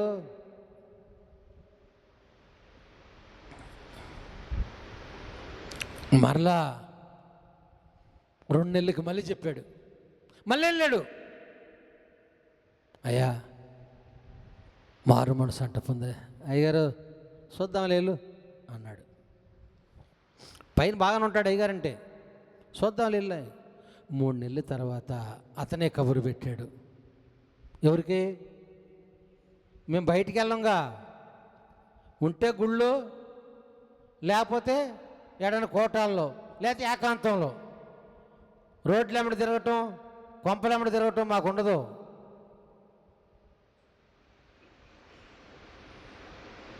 ఉంటే గుళ్ళోనే బలిపీఠం మీద వెళ్ళాడు. ఇంత కాలు ఇంత చెయ్య 3 నెలల్లోనే ఇతని బలం ఏమైపోయింది? అదేంటి? ఐరన్ స్టీల్ బాడీ కదా, ఏమైపోయింది? క్షీణించిపోయింది. కన్నీళ్ళు పెట్టేశాడు. అయ్యగారు నన్ను క్షమించు అయ్యా. ఏంటయ్యా అంటే గావురు నేడ్చాడంట. HIV. ఏంటిది? ఏడ్చి, నీ మాట వినలేదు అయ్యగారు, నీ మాట వింటే నేను బ్రతికేవాడిని అయ్యా, ఇప్పటికైనా అయిపోయింది అయ్యగారు, టైం లేదు, నన్ను పిలుస్తున్నాడు దేవుడు, టైం లేదు, లేకపోతే వచ్చేవాడిని అయ్యగారు అని కన్నీరు పెట్టి ప్రార్థన చేయించుకొని 2 రోజులకో 3 రోజులకో చనిపోయాడు. దైవజనుడు మీరు ఇచ్చే చందాలు తీసుకొని, మీరు ఇచ్చే దశమ భాగాలు తీసుకొని హాయిగా బళ్ళ మీద తిరుగుతాం, నిద్రపోతాం, సోఫాల్లో పడుకుంటారనుకుంటున్నారేమో. 24 గంటలు ఈ బలిపీఠం మీద కనిపెట్టుకొని, ఈ బలిపీఠం మీద మీ ఆత్మదీపాలు ఈ బలిపీఠం మీద ఉంటే మీ దీపాల కోసం ఫలానా అయ్యా అమృతం జ్ఞాపకం చేసుకో, ఆ ఆత్మదీపాన్ని వెలిగించయ్యా, ఆ కుటుంబాన్ని కట్టండి అయ్యా, ఆ కుటుంబంలో లేమిని దూరపరచయ్యా, ఆ కుటుంబంలో ఉన్న సిక్కులను దూరపరచు ప్రభువా, ఆ కుటుంబాన్ని ప్రభువా కాపాడు, నీ కాపుదల్లో భద్రపరచు నాయన, ఆ కుటుంబం చుట్టూ కంచెవి, వారి బిడ్డలను మీరు జ్ఞాపకం చేసుకోండి, వారి బిడ్డల చదువుల్లో మీరు తోడుగా ఉండండి, వాళ్ళ వ్యాపారాల్లో మీరు తోడుగా ఉండండి అయ్యా, వారు చేస్తున్న పనిపాట్లలో మీరు తోడుగా ఉండండి. దేవా, రాత్రులు కన్నీరు విడుస్తూ ఉంటాడు దైవజనుడు. ఆ కుటుంబం కోసం వేదన పడుతూ ఉంటాడు, పరితపిస్తూ ఉంటాడు. సరదాకి తిరుగుదాం, డబ్బు వచ్చిందిలే, బండి వేసుకొని అటు వెళ్ళి 4 రౌండ్లు వేద్దాం, ఇటు వెళ్దాం, అది కాదండి మా బతుకు. బలిపీఠానికి అంకితం. ఆ బలిపీఠం మీద కన్నీరు విడుస్తాం. రే అయినా పగలైనా, శ్రమ అయినా, శోధన అయినా, ఇరుకైనా, ఇబ్బంది అయినా దేవుని సన్నిధిలోనే కూర్చొని పోరాడతాం. యాకోబు యబ్బోకు రేవు దగ్గర ఏ విధంగా అయితే పోరాడాడో మా భక్తి కూడా అలానే ఉండిద్ది. పోరాటమే మాది. ఎందుకంటే మా జీవితమే పోరాటం.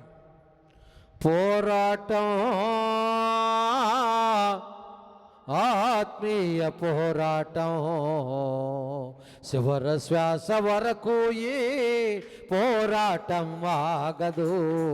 సాగిపోవుచున్నాను సిలువను మోసుకుని నా గమ్య స్థానానికి. పోరాటం, ఆత్మీయ పోరాటం,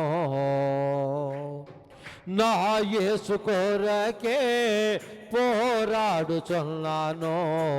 అపజయమే ఎరుగనే జయశీలుడాయనా. నా యేసు కొరకే పోరాడుచున్నాను. అపజయమే ఎరుగనే జయశీలుడాయనా. నా యేసు కొరకే పోరాడుచున్నాను. నా యేసు కొరకే సమర్పించుకున్నాను. ఆగిపోను నేను, సాగిపోతున్నాను. పోరాటం, ఆత్మీయ పోరాటం. ఏడిది? 24 గంటల పోరాటమే. సమస్యల మీద, శోధనల మీద, ఇరుకుల మీద, ఇబ్బందుల మీద వాళ్ళు వచ్చాయా, మా కుటుంబంలో ఎలాంటి శ్రమ ఉందయ్యా, అయ్యా ప్రార్థన చేయి, అమ్మగారు అయ్యగారికి చెప్పండి అమ్మా, కదా మీరు గారు ప్రార్థన చేయండి అమ్మా, అమ్మ మా పిల్లగాడికి పెళ్ళి అవ్వట్లేదమ్మా, కదా ప్రార్థన చేయి. కమ్మగా మీరు చెప్పింది అన్నీ నిద్రపోతాడా? సమస్యల మీద పోరాడతాడా? పోరాడతానన్నోళ్ళు చేతులు ఎత్తండి. హల్లెలూయా. ప్రియులారా, కావలివాడా, రాత్రి ఎంత వేళయింది? 11 అయిందా, 12 అయిందా, 1 గంట అయిందా, 2 అయిందా, 3 అయిందా? చూడ్డు. ఒక వ్యాధిగ్రస్తుడు కనుక గుళ్ళోకి వస్తే ఆ నిద్ర ఎడిపోయిద్దో తెలియదు, ఆ బలహీనత ఎడిపోయిద్దో తెలియదు.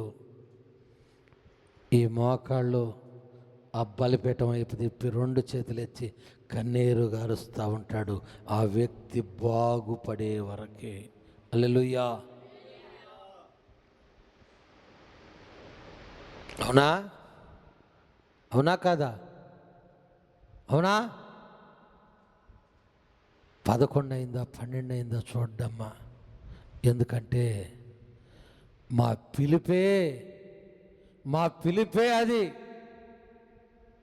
మా పిలుపు ఏంటంటే రోగులను స్వస్థపరచడం, వ్యాధిగ్రస్తుల కొరకు కన్నీరు విడిచి ప్రార్థన చేసే వారిని బాగు చేయటం, కుటుంబాలను కట్టడం, కుటుంబాల్లో ఉన్న అసమాధానం తొలగించడం.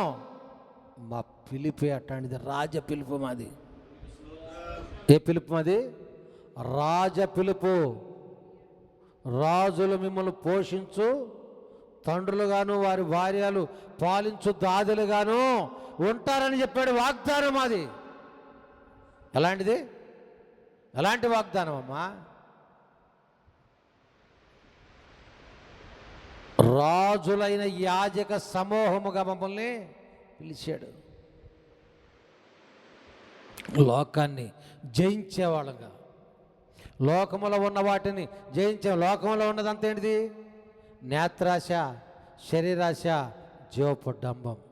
ఒక వ్యక్తి మందిరం దగ్గరికి వస్తుంటే అతనిలో ఉన్న బలహీనతలని దైవజనుడు అనిపించాలి. ఒక వ్యక్తి ఇంటికాడ భార్యాభర్తలు పోట్లాడుకొని మందిరం దగ్గరికి వద్దాం అనుకున్న టైంకి ఇక్కడ భార్యాభర్తలు పోట్లాడుకుంటూ ఉంటారు. నువ్వు అక్కడ కడుపుల నొప్పితో బాధపడుతూ వస్తుంటే ఇక్కడ కడుపుల నొప్పితో వేదన పడతాడు. నువ్వు వస్తా ఉంటుంటే ఆ చీకటి ఇక్కడికి వచ్చి నిలబడిద్ది. ఆ శిక్ష ఎవరు అనిపిస్తున్నా అంటే దైవజనుడు. అందుకే నా 53వ అధ్యాయం అనుకుంటే యెషయా గ్రంథంలో ఏమన్నాడంటే, నీతిమంతుడైన నా సేవకుడు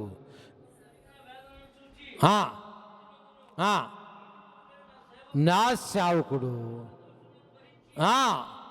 తానుకున్న అనుభవ జ్ఞానము చేత అనేకులు నిర్దోషులనుగా. ఎందుకని?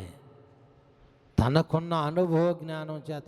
వీళ్ళు అనుకుంటారు మనం జ్వరంతో వస్తున్నాం, షుగర్ వచ్చింది అంటున్నాం. మరి అయ్యగారులకి షుగర్ వస్తుంది, అయ్యగారులకి గుండె జబ్బులు అంటున్నారు అనుకునేవాళ్ళు లేరు. విశ్వాసులు లేరా? మరి అన్నీ ఎక్కడే అమ్మయ్యి? మీకొచ్చిన బాధన సేవకుడు అనుభవించాలి. అప్పుడు అనుభవిస్తేనే మీకు ఏం చెప్తాడంటే అది ఎలా ఉండిద్దో ఎవరైనా చేయగలుగుతాడు. ఇక్కడ 2 పద్ధతులు ఉన్నాయి. ఒకటేమో ప్రాక్టికల్స్, ఒకటి థియరీ. థియరీ అంటే ఏంటంటే చెప్తాడు, దీన్నిట్ట ఈ కప్పనిట్ట గొయ్యాలి, దీన్నిట్ట దాంట్లో తీసి దాన్ని ఆపరేషన్ చేయాలి, మళ్ళీ దాన్ని బతికి అని చెప్తాడు. థియరీ ఇది. కానీ ప్రాక్టికల్గా చేసి చూపించాలి. ఆ ప్రాక్టికల్ చేసేవాడే ఈ దైవ స్వరూపి, దైవజనులు. హల్లెలూయా. ఎందుకంటే థియరీ చెప్పంగానే మాకు ప్రాక్టికల్ అంటే మేము అనుభవించిన తర్వాతే ఎదుటి వ్యక్తికి ఆ బాధ ఎలా ఉండిద్దో చెప్తాం. అది మా అనుభవం. అది మా పితరులు మాకు నేర్పిన భక్తి. అనుభవం లేకపోతే ఒక వ్యక్తిని ఎట్లా బారుస్తాడు? థియరీ చెప్తే చాలామంది వస్తారు. అది కృపలో ప్రార్థన. ఎంతమందినైనా ఇప్పుడు మీరు నలుగురు ఉండారు. ఈ నలుగురు కాదు, మా కుమారుడు ఈ ధర నుంచి అవకాడీ రోడ్డుకి వేయచ్చు. అన్నీ చేశాడనుకో అసలు ఈ మందిరం పట్టదు. ఈ మందిరం కాదు, ఇలాంటి 10 మందిరాలు కట్టారట బారుగా.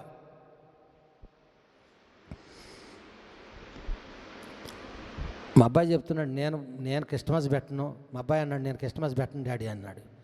మీరు క్రిస్టమస్ కావాలనుకున్న వాళ్ళు ఎంతమంది చేతులు ఎత్తండి నిజంగా. అడుగు, నేను చెప్తా దానికి విలువ, దానికి అర్థం చెప్తా. అది అమ్మ ఆయన నమ్ముతుందంటే ఆమె క్రిస్మస్ కావాలి. కొంచెం బాగా వేదన ఉంది, ఆ క్రిస్మస్ ఎందుకు పెడతలేదని.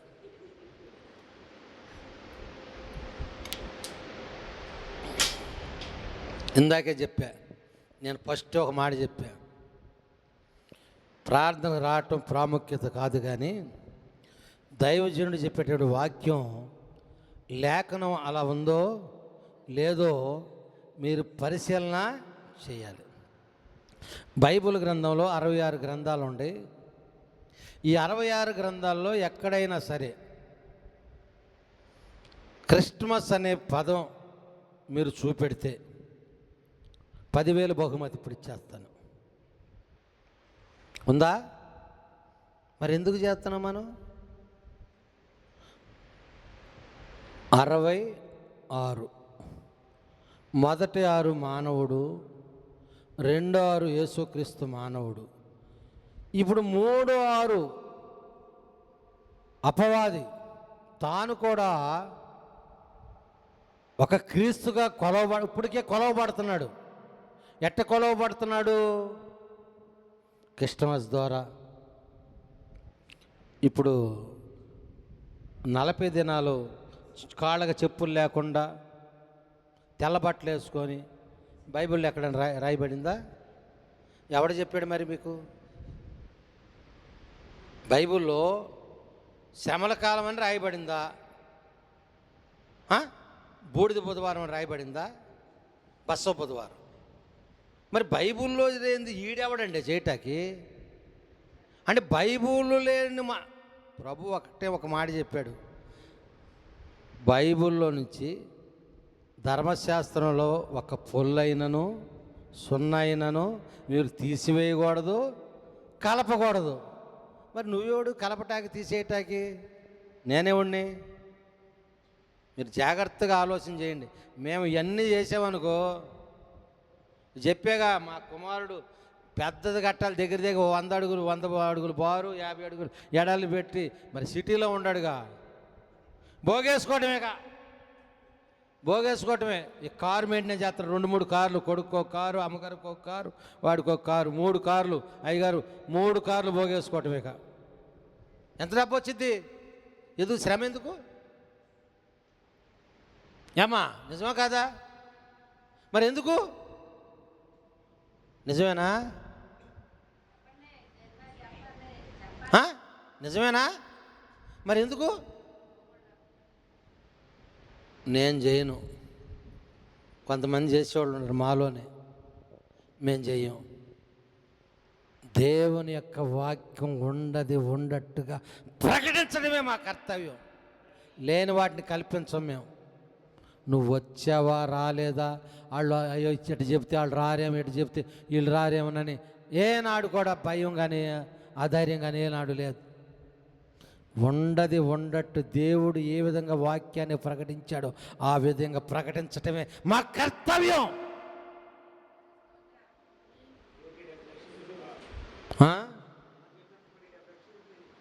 1,70,00,000 అబ్బబ్బబ్బా, ఒక్కొంత ఇచ్చినా కానీ దాంట్లో బొచ్చుడు వచ్చాయి నాకు. ఏమ్మా ఎందుకని తీసుకోము చెప్పండి? క్రిస్టమస్ పండుగ ప్రభు చెప్పలా. నిజ క్రిస్టమస్ ఎప్పుడంటే ఆయన మన హృదయములు ఎప్పుడైతే క్రీస్తు ఉద్భవిస్తాడో అప్పుడే నీ జీవితంలో నిజ క్రిస్టమస్ రోజు అది. అంతేగాని పండగలు చేసుకొని డ్యాన్సులు వేసుకొని అది ఎవరిదే అంటే, ఇశ్రాయేలు 6 లక్షల పాదచారులు ఐగుప్తు దేశం నుండి బయలుదేరి వచ్చేటప్పుడు సీనాయి పర్వతం మీదకి వెళ్ళాడు మోషే. సీనాయి పర్వతం మీదకి వెళ్తే సీనాయి పర్వతం మీద మోషే 40 దివారాత్రం పగళ్ళుంటే ఈ కింద ఉండేటువంటి మనుషులు ఒక ఆలోచన చేశాడు, ఈ మోషే అన్నోడు ఎక్కడికి వెళ్ళాడు మాకు తెలియదు, కాబట్టి మరలా మేము ఐగుప్తుకి వెళ్ళాలి, మా కోసం మా ముందు నడవటానికి ఒక దేవతను తయారు చేయమన్నాడు. మనోడు అహరోను జేబులోని పెట్టుకొచ్చుకున్నాడు దాన్ని, బొమ్మను తయారు చేసేది. ఈ వదిలిపెట్టలా, ఐగుప్తులు అన్ని వదిలిపెట్టలా, మనోళ్ళు అన్నీ జేబులు వేసుకొచ్చుకున్నాడు. ఈ పోకరని జేబులు వేసుకొచ్చుకున్నాడు. బంగారపు వస్తువుని దేంతో తయారు చేస్తాడంటే పోకరు ఉండిద్ది. ఈ పోకరుతోనే రూపాన్ని తయారు చేస్తాడు. ఈ పోకరను మనోడు తయారు చేసుకొని ఆ బంగారం తీసుకురాని చెప్పి ఒక ఎద్దు రూపాన్ని తయారు చేస్తే జనాలు తిని త్రాగి ఆడటానికి లేచారంట. క్రిస్మస్ పండుగ రోజు చేసే పద్ధతి ఏంటి? తిని త్రాగి ఏ బజార్లో చూసినా పాక. ఎప్పుడో 2000 సంవత్సరాల క్రితం ఆయన పుట్టి వచ్చాడు, చనిపోయాడు, వెళ్ళిపోవడం కూడా జరిగిపోయింది. మరలా నువ్వు పుట్టాలని మళ్ళీ పాకైతే స్టార్ పెడుతున్నావా? నువ్వు పెట్టే స్టార్ ఏంటిది? 5. అది ఎవరిది? అది సాతానుది. అది యేసుప్రభు వారిది ఏంటిది? 6 ఉంటాయి. ఆ నక్షత్రానికి 6 కొమ్ములు ఉంటాయి. 5 కొమ్ములు ఉండదు ఏంటిది? సాతానుది. అది నువ్వు ఇళ్ళ కాడ పెట్టేది. సాతాన్ని ఆహ్వానిస్తున్నావు నీ ఇంట్లోకి. నేర్చుకోండి. ఏమండి? క్రిస్మస్ చేయం, ఈ పండుగ చేయం. ఇక ఏ పండుగ ఏంటి అంటే ఆయన చనిపోయినప్పుడు ఆ 7 మాటలను ప్రకటిస్తామంతే. ఎందుకంటే అది మరణ వాంగ్మూలం. దానికి ఇక తిరుగులేదు. ఒక వ్యక్తి చనిపోయేటప్పుడు కనుక ఒక స్టేట్మెంట్ ఇస్తే ఇక ఆ వ్యక్తి చేశాడా చేయలేదా ఆలోచన చేయరు. ఇక తీసుకెళ్ళి ఊరంటే ఊరే, వదలటం అంటే వదలటం అంతే. అలానే ఈ సర్వ సమాజానికి దేవుడు, ఈ లోకంలో ఉండ ప్రజలందరికీ దేవుడు చనిపోతా తన మరణాశయం మీద ఉండి, ఆ శిలువ మీద ఉండి 7 మాటలను మన కోసం ప్రకటించాడు. ఆ మాటలను ధ్యానించుకోవటమే మన వంతు. అంతేగాని ఎక్కడా అడిగారే బాబు 40 రోజులు ఉపవాసం ఏడుండాడు రా అన్న. యేసుప్రభు వారు బాప్టిసం పొంది అరణ్యానికి వెళ్ళా. అరే అసలు అరణ్యానికి వెళ్ళింది ఎప్పుడు? ఈడిప్పుడేమో మండలాదీక్ష చేయటం ఏంటి? ఈ బుధవారం అంటవేంటి? బసవ బుధవారం అంటవేంటి? దానికి దీనికి ఏమన్నా సంబంధం ఉందా? మరి ఎవడు చెప్పాడు వీడికి? డబ్బు పోగేసుకోవటం కోసం. ఏం పోగేసుకోవటం కోసం? డబ్బు పోగేసుకోవటం కోసం. జనాలు ఇవాళ దేనికి బాగా అలవాటు పడ్డారంటే ఇట్లాంటి లౌకిక ప్రార్థనలకి, లౌకిక వాక్యాలకి, లౌకిక భక్తికి అలవాటు పడ్డారు. యెషయా గ్రంథంలో అంటాడు, మాకు మృదువైన మాటలనే పలకండి. ఏంటి? మా కోసం చూడండి ఒక్క మాట నా కోసం.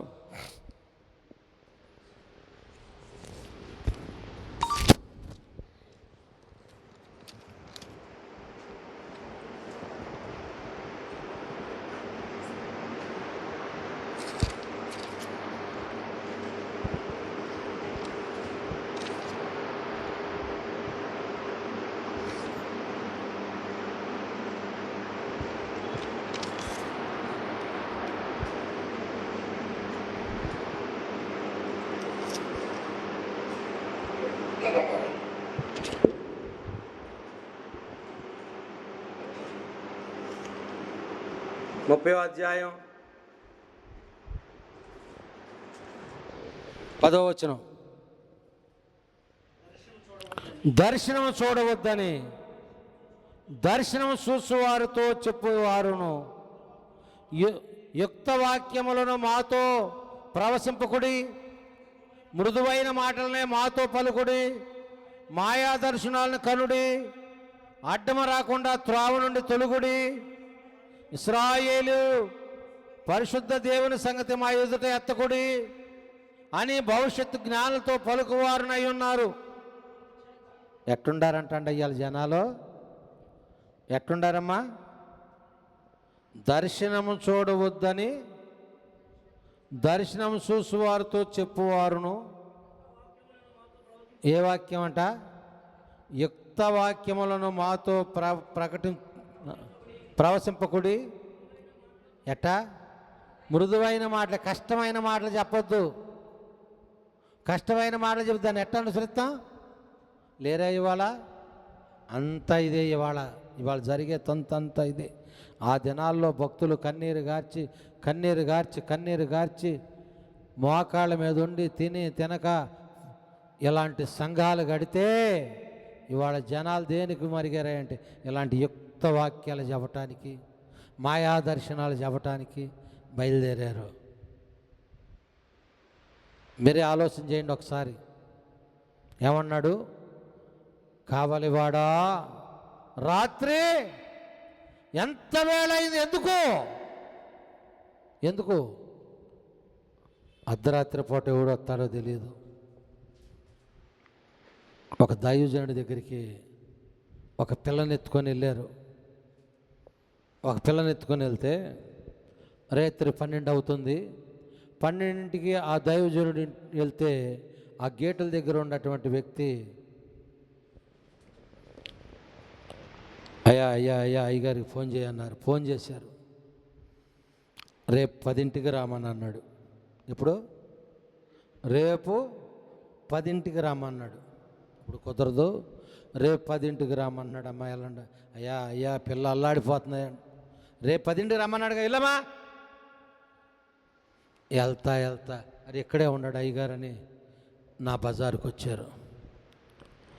నా మెట్టు కాలట్ట తొక్కారు. ఈ పిల్ల ఆపేసింది. హల్లెలూయా. ఇప్పుడు దాకా పిల్ల మీద ఆగలేదు, అల్లాడిపోయింది. నా మెట్టు కాలేశారు మెట్టి మీద, అంతే ఆగిపోయింది. ఎందుకు? లోపలికి వచ్చారు. అయ్యా 2 చేతులు ఎత్తారు. మోకాళ్ళ మీద ఉండి ప్రార్థన చేస్తున్నా. 12ంటికి కేకేసి ప్రార్థన చేస్తున్నా. కేకేశారు. లోపల రండి అన్న. ఏంటమ్మా ఇట్టడి సంగతి? అయ్యా మెట్టి ఎక్కంగానే ఆగిపోయిందయ్యా వాళ్ళే నన్ను తిట్టారు మరలా. ఎట్లాంటి వాళ్ళు వీళ్ళు? అందుకే యేసుప్రభు వారు ఊరకని చెప్పరా వీళ్ళ గురించి. అందుకే పాముల వలె యువకులను, పావురముల వలె నిష్కపటలనై ఉండండి అన్నాడు వాళ్ళ మధ్యలో. ఏమండి, ప్రార్థన చేసి పంపిస్తే అరే ఎంత ప్రకటించారో. ఆ మెట్టు తాకంగానే పిల్లగాడు ఏడు పాపాడమ్మా అట్లా ఎన్ని జరిగినాయో. వాళ్ళందరూ కనుక వస్తే 500 మంది అవుతారు. 25 కుటుంబాలు వెళ్ళిపోయినాయి నా దగ్గర నుంచి. క్రిస్టమస్ పండుగ చేయనన్నానని. సమర్థవంతు పెట్టనన్నానని. పిల్ల పెద్ద అయితే వచ్చి ప్రార్థన చేయమన్నా, నేను రానన్నా. వెళ్ళిపోయారు 25 కుటుంబాలు. బాధపడినాం. నన్ను పిలిచినోడు ఎవరు? పరలోకముని పక్షముండగా ప్రభు యేసు నీ ప్రక్కనుండగా, పరలోకం నీ పక్షముండగా ప్రభు యేసు నీ ప్రక్కనుండగా, పోరాడి నిన్ను గెలుచునెవ్వడు ప్రభు కన్నా బలవంతుడెవ్వడు, పోరాడి నిన్ను గెలుచునెవ్వడు ప్రభు కన్నా బలవంతుడెవ్వడు. యుద్ధము యెహోవాదే, యుద్ధము యెహోవాదే, యుద్ధము యెహోవాదే, యుద్ధము యెహోవాదే. ఈ విధంగా ప్రకటన చేస్తున్నారు కదా. వీళ్ళు అంటారంట, ఇర్మీయా రాసిన గ్రంథం 6వ అధ్యాయం. పెన్ కట్టాను కొద్దిసేపు.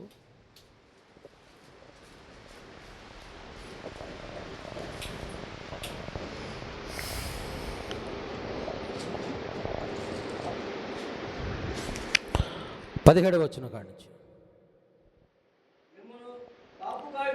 మిమ్మును కాపు కాయటకు నేను కావల వారిని ఉంచి ఉన్నాను, ఆలకించుడి. వారు చేయు బోరధ్వని వినబడుచున్నది, అయితే మేము వినమని వారు అనుచున్నారు. అన్యజనులారా వినుడి, సంఘమా వారికి జరిగిన దాన్ని తెలుసుకొనుము. భూలోకమా వినుము. ఈ జనులు నా మాటలు వినకున్నారు, నా ధర్మశాస్త్రమును విసర్జించి ఉన్నారు గనుక తమ ఆలోచన ఫలితమైన కీడు నేను వారి మీదకి రప్పించుచున్నాను. ఏమండి, కావలి వారంట ప్రకటన చేస్తూ ఉన్నాడంట, మిమ్మును కాపు కాయటకు నేను కావల వారిని ఉంచున్నాను, ఆలకించుడి. వారు చేయు బోరధ్వనిని వినబడుచున్నది. ఏం ధ్వని చేస్తున్నాడంట? బోరాధ్వని చేస్తున్నాడంట. ఇదే మాటని ఎహెజ్కేలు మాట్లాడతాడు. ఎహెజ్కేలుతో చెప్తాడు, ఒకానొక పట్టణం మీదకి నేను ఖడ్గము రప్పింపగా ఆ పట్టణంలో కొంతమంది మనుషులు వారిలో ఒకరిని కావలి వానిగా నియమించుకొని అతను ఏం చేయాలి? ప్రకటన చేయాలి. వాళ్ళు విని ఆ ఖడ్గం వచ్చుట చూసి వారిలో ఒకరిని ప్రాణం పోతే వాని ప్రాణానికి వానే ఉత్తరవాది. కానీ ప్రకటన చేయకుండా ఉంటే మాత్రం వాని ప్రాణమునకు బదులు నీ ప్రాణం, ఎవరి ప్రాణాన్ని? కావలి వాని ప్రాణాన్ని. ఎందుకయ్యా అంటే హెబ్రీయులు రాసిన పత్రిక 13వ అధ్యాయం 17వ వచనం,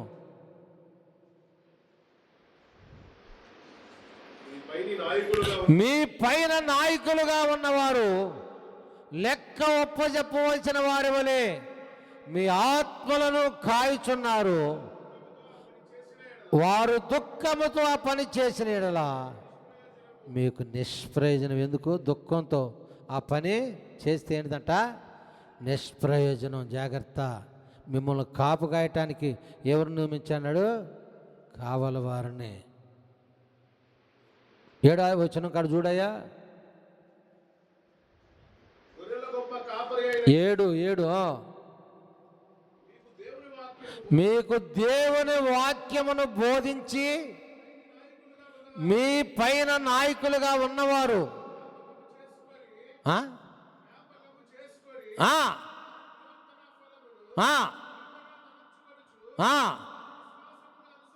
వారి విశ్వాసమును, ఏ విశ్వాసాన్ని అనుసరిస్తున్నావు? ఎందుకు కావలి వారిని నియమించాడా అంటే మీకోసం, మీ పిల్లల కోసం, ఈ గ్రామం కోసం, ఈ గ్రామ ఎదుగుదల కోసం, ఈ గ్రామంలో ఎలాంటి బలహీనతలు రాకుండా, వ్యాధులు రాకుండా, ఆ దినాల్లో కలరా వస్తే ఊరు మొత్తం పోయేదంట, ఉండేవాళ్ళు కాదంట. అలాంటి ప్రాంతంలో దైవజనుడిని నిలబెట్టి అది రాకుండా గస్తీ తిరుగుతూ కన్నీరు విడిచినప్పుడు ఆ చుట్టూ కంచె వేస్తాడు దేవుడు, కంచె వేస్తాడు. మరి మీరు ఎంత భక్తి జీవితాన్ని నేర్చుకుంటున్నారో నాకు తెలియదు. ఏ భక్తి జీవితం నేర్చుకుంటున్నారో నాకు తెలియదు. నేను ఇంకప్పుడు ప్రార్థన కాడ వెళ్ళలేదు, కానీ మా గురువు గారు నున్నయ్య గారు, దాసయ్య గారు ఒక రజక కుటుంబంలో నుంచి, వాళ్ళది కూడా ఎనికాపాడు గ్రామం, ఈ 2 కాళ్ళు పోయినాయి అంట. లెగలేడు, చచ్చొచ్చేసినాయి. చాలా చోట్లకు తిరిగాడు. ఎక్కడికి వెళ్ళినా అప్పుడు వాళ్ళ అత్తగారిది నున్నే, వాళ్ళ మామగారిది, మా గురువు గారి దగ్గరికి తీసుకొచ్చారు అతన్ని. వచ్చి ప్రార్థనలో ఉండారు, భార్యాభర్తలు ప్రార్థనలో ఉండారు.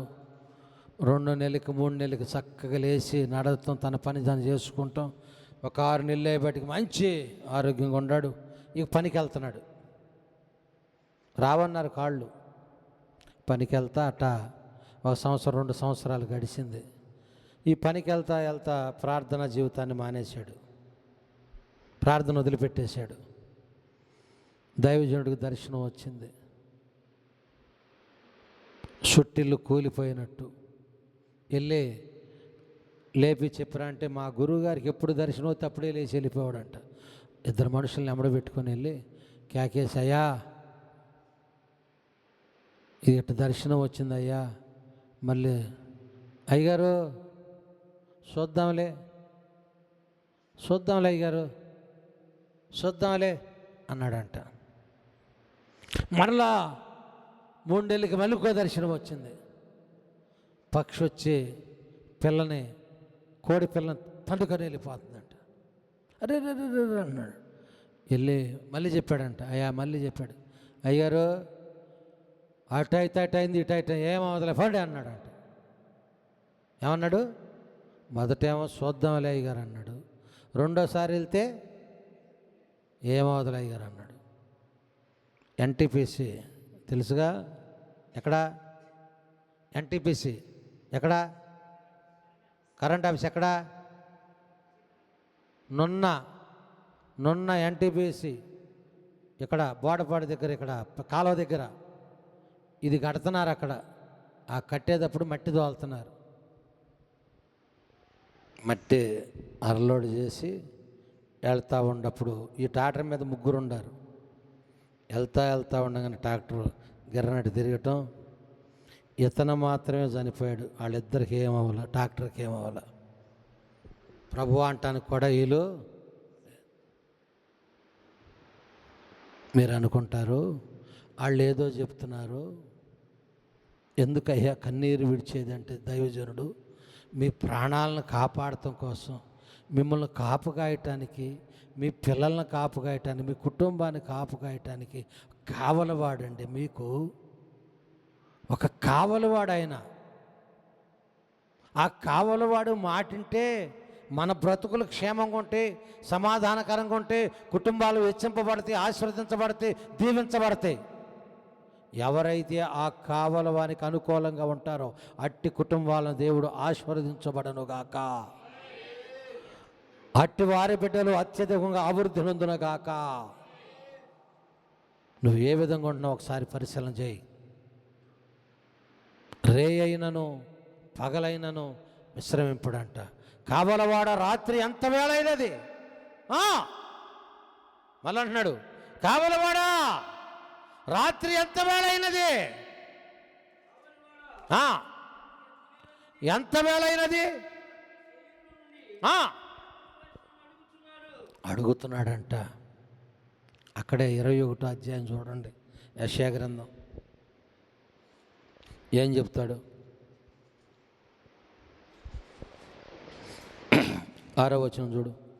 నువ్వు వెళ్ళి కావల వారిని నియమింపుము, అతడు తన కనబడిన దాన్ని తెలియజేయవలెను. జతలు కావచ్చు,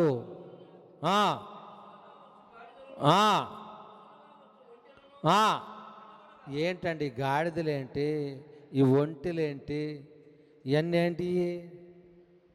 ఏంటమ్మా ఏంటి? ఎవరికి కనపడుతున్నాయి? కావలవాడికి ఏంటి? జతలుగా వస్తున్నాయంట. ఏంటి అయ్యి?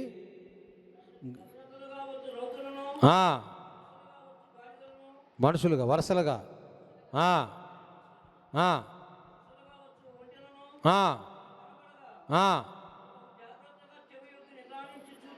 అబ్బా నిదానించి చూస్తాడంట. తర్వాత సింహము గర్జించున్నట్లు ఏం చేస్తాడంట? ఎట్టా సింహము గర్జించినట్టు గర్జిస్తాడు అంటాడా? ఎవరు? ఎందుకు గర్జిస్తాడు? ఏం కనపడుతున్నాయి ఆయనకి? జతలు కావచ్చు, ఒంటులంట, గాడిదలంట, రౌతులంట, ఇవన్నీ కనపడుతుంది. ఇవన్నీ ఏంటి? ఏంటి అమ్మా మీరు చెప్పాలి, నాకేం తెలీదు. మా అబ్బాయిని అడుగుదాం. ఏంటి అండి? ఏంటి ఏంది నాన్న? శక్తులా? ఇంకా ఏంటి అమ్మా?